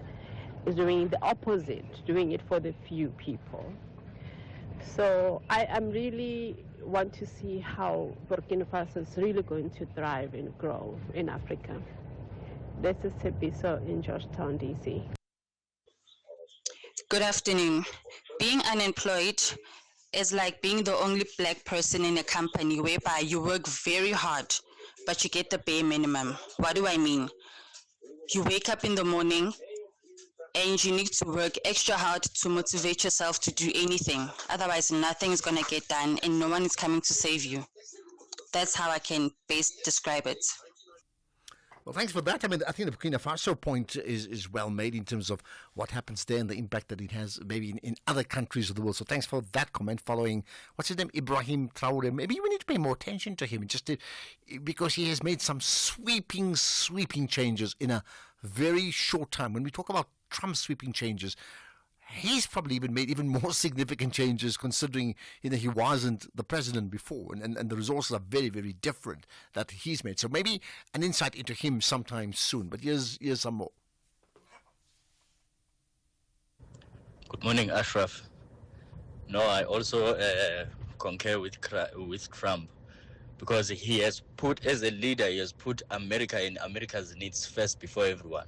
People might see that as being selfish, but I don't see it as being selfish, but I see it as people surviving now, because now it's clearly survival of the fittest. You cannot be going around being part of all these organizations whilst at the end of the day they bring us nothing but they crumble our society and our economy. Okay, got that. We'll get further comments after this. Outsurance has another random fact for you. In 1998, a kid's 20 Rand pocket money meant a shopping spree at the school tuck shop. Now, they need about 70 Rand. The cost of living has gone up, but Outsurance is still committed to giving you big savings on your car insurance. SMS out to 30754. That's out to 30754 to switch and save today. Let's hear what real OUTsurance clients have to say. When you deal with OUTsurance, it is effortless. They treated us like human beings. With OUTsurance, you always get something out. OUTsurance has paid out more than 6 billion rand in out bonuses. That's more than any other insurer. With OUTsurance, when you look at it, it sounds too good to be true, but it's good. It's true. SMS out to 30754. That's out to 30754. With OUTsurance, you always get something out. A licensed insurer and FSP. T's and C's online.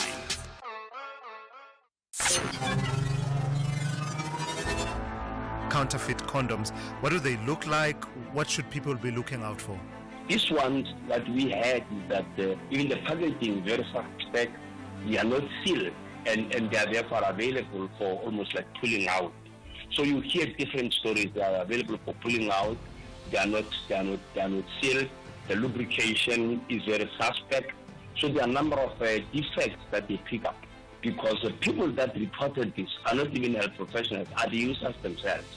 After realizing that this thing, they don't feel like the way they would normally feel, with an ordinary condom. Rampelane Morewane is Acting Deputy Director General for Health Programs at the Department of Health. The Morning Brief. Weekdays, Monday to Friday, 6 to 9 a.m. All podcasts can be downloaded on safm.co.za. Call us on 086 000 2032. All right, let's get Vuyi's thoughts. Vuyi's from Parktown, go for it. Yes, Ashraf. You know what? People don't know what is happening. Trump is not gonna pull through this because America itself is in debt, or in China, or in quite a number of countries. He might pull out from this and this, try to bully the whole world. That is not going to. Just give it to less than 2 years down the line. You'll see what America will become of. So you're saying 2 years down the line, we will see what? Disaster? Yes, because you listen to Joe Biden when he was leaving, what he said, that if any leader wants to lead its people, they must try and stay away from big business, because he's being controlled by those people who promise that he'll make America great. Okay, doesn't mean Biden's not controlled by big business. Yeah, they are. But you know that business funds political parties all over the world, including South Africa, so they clearly have influence, and if Biden thinks he doesn't have influence, that's where the problem is. That's where the problem is, and it's wrong for the people on the ground. Okay, but I wouldn't then take Biden's word for it. You may be right, but I wouldn't take his word for it. But Yiswa, thanks for that one. Right, there's more comments from you. Ashraf, it's Kanye from Flagstaff. I think I have to congratulate the Burkinabes from stopping the wearing of wigs in their courts. I think it's a great start in the project of decolonization on the African continent. Hopefully this will lead in decolonizing the law in Africa, moving away from Roman Dutch law to a more Afrocentric law that takes into account our cultures in their full understanding and our beliefs, in order to have a law that resembles the people who live on the continent. Thank you. Good afternoon, Ashraf. It's Tion Captain. Ashraf, regarding of the storage that's going to the sea in Cape Town water, it's 100% that the water is not clean. Because if you go like you are in Table View, you're going to Lagoon Beach, there by Woodbridge, you smell the storage that's going to Lagoon Beach, that's flowing there by Lagoon Beach. People that are around there, they will tell you. And people are swimming there. So why all those water going there? What do you think the sea will be? Because they don't treat this water. It's unclean water that's going to the sea. I believe what the men used to say now, the water, Cape Town beach water, are not clean at all. It's just like other places, eThekwini or anywhere else in the country. Thank you. Good show. Afternoon, Ashraf. I think the lady is right. Those who are sentenced must be taken to their countries. That can save a lot in our system. Overcrowding can go down and crime can also go down because they don't want to be in their countries with criminal records, these people. So they'll be known that they're jumping borders and things to do crime. Thank you. Well, thanks for that range of comments. Can't respond to each one of them. There's just not enough time. But thank you for that. Your views do matter. There's a whole lot of other text messages that were sent via WhatsApp. Ashraf, hi, what's on my mind? I heard that Department of Correction Services spent 500 rands per inmate. And it doesn't make any sense based on that, right? What is better, 100 rand a day or a grant of 360 per month? How can any decent government expect anyone to work more than 180 hours a month at under the minimum rate? It's slavery. Finish and clear.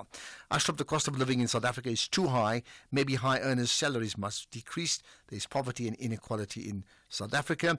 And then Brian Mabai is saying, Ashraf, quick question for Tumi.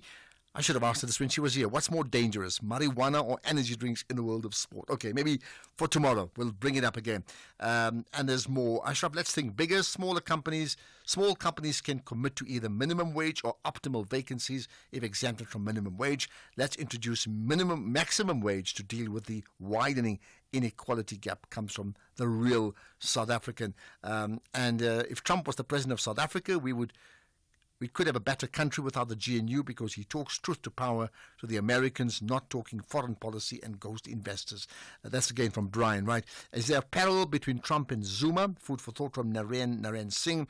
Burkina Faso is being really decolonized by a 36-year-old leader who doesn't wear Gucci and LV. And I suppose I do know that LV means Louis Vuitton, so at least I know a thing or two about a brand. Without a shadow of doubt, cell phones has done more harm to society than good. Right, Thando in in the Eastern Cape. Go for it, Thando. The similarities between Zuma and Trump, they are astonishingly so uncanny. But anyway, that's why I didn't call for that. So the curiosity for me is that there usually is this 100 days thingy when someone takes office. But this guy in 2 days, he's like turning things around. It's so astonishing. And he kind of reminds me of Brexit. But he didn't consult anybody. At least, what was that guy, the premier in Britain? He consulted and then... But then they got hammered anyway. Then he was gone. Yeah, and then it's like, hey, I did say that actually Trump is not a typical politician. When he started the first term, I said he's a political palooka, but now he's like a Kardashian. You know, Kardashians, they want attention to themselves. They just want anything that they do. They need the cameras to themselves. I can't imagine that will be the life of me. But anyway, Trump is like Kardashian. It's fascinating. Oh, he definitely is a game changer. And we'll see. I can't for the, you know. I tell you what. Okay, let's leave it there. We need to wrap up. If I ever get a chance of speaking to Trump, I'm going to say you've been compared to Zuma and the Kardashians, which means that Zuma is also like the Kardashians. I'm just trying to work it out. Oh my goodness! I would back down. Even the CIA would. Trump would ask which Kardashian. Trump would ask which Kardashian. Thanks for the call. Really good fun to end the show. But that conversation, Thando, we need to have that conversation. That if you're saying there's a similarity between Trump and Zuma, well, I'll tell you what, should we be having that conversation? Maybe tomorrow I'll get Temban Keys to make a note of this one. Is there a similarity, and what can we learn from both of them? Trump and Zuma, not Trump versus Zuma. That's the show. That's the National Pulse. But the show or the feel of the pulse of the nation continues 24/7. You can still post comments on our Twitter or X platform. Use the hashtag The National Pulse. Tag me, Ashraf Garda, and SAFM Radio. Thanks for listening. We'll do it again tomorrow. It's 6 o'clock. Here's the news with Greg House.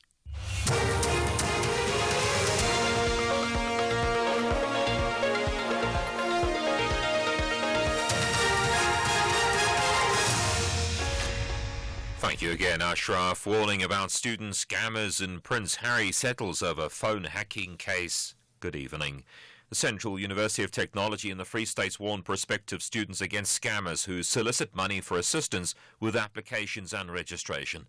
University's online registration for first-year students started today and will end on the 27th of this month. Prospective students are encouraged to monitor their emails and check the official university application portal for any updates.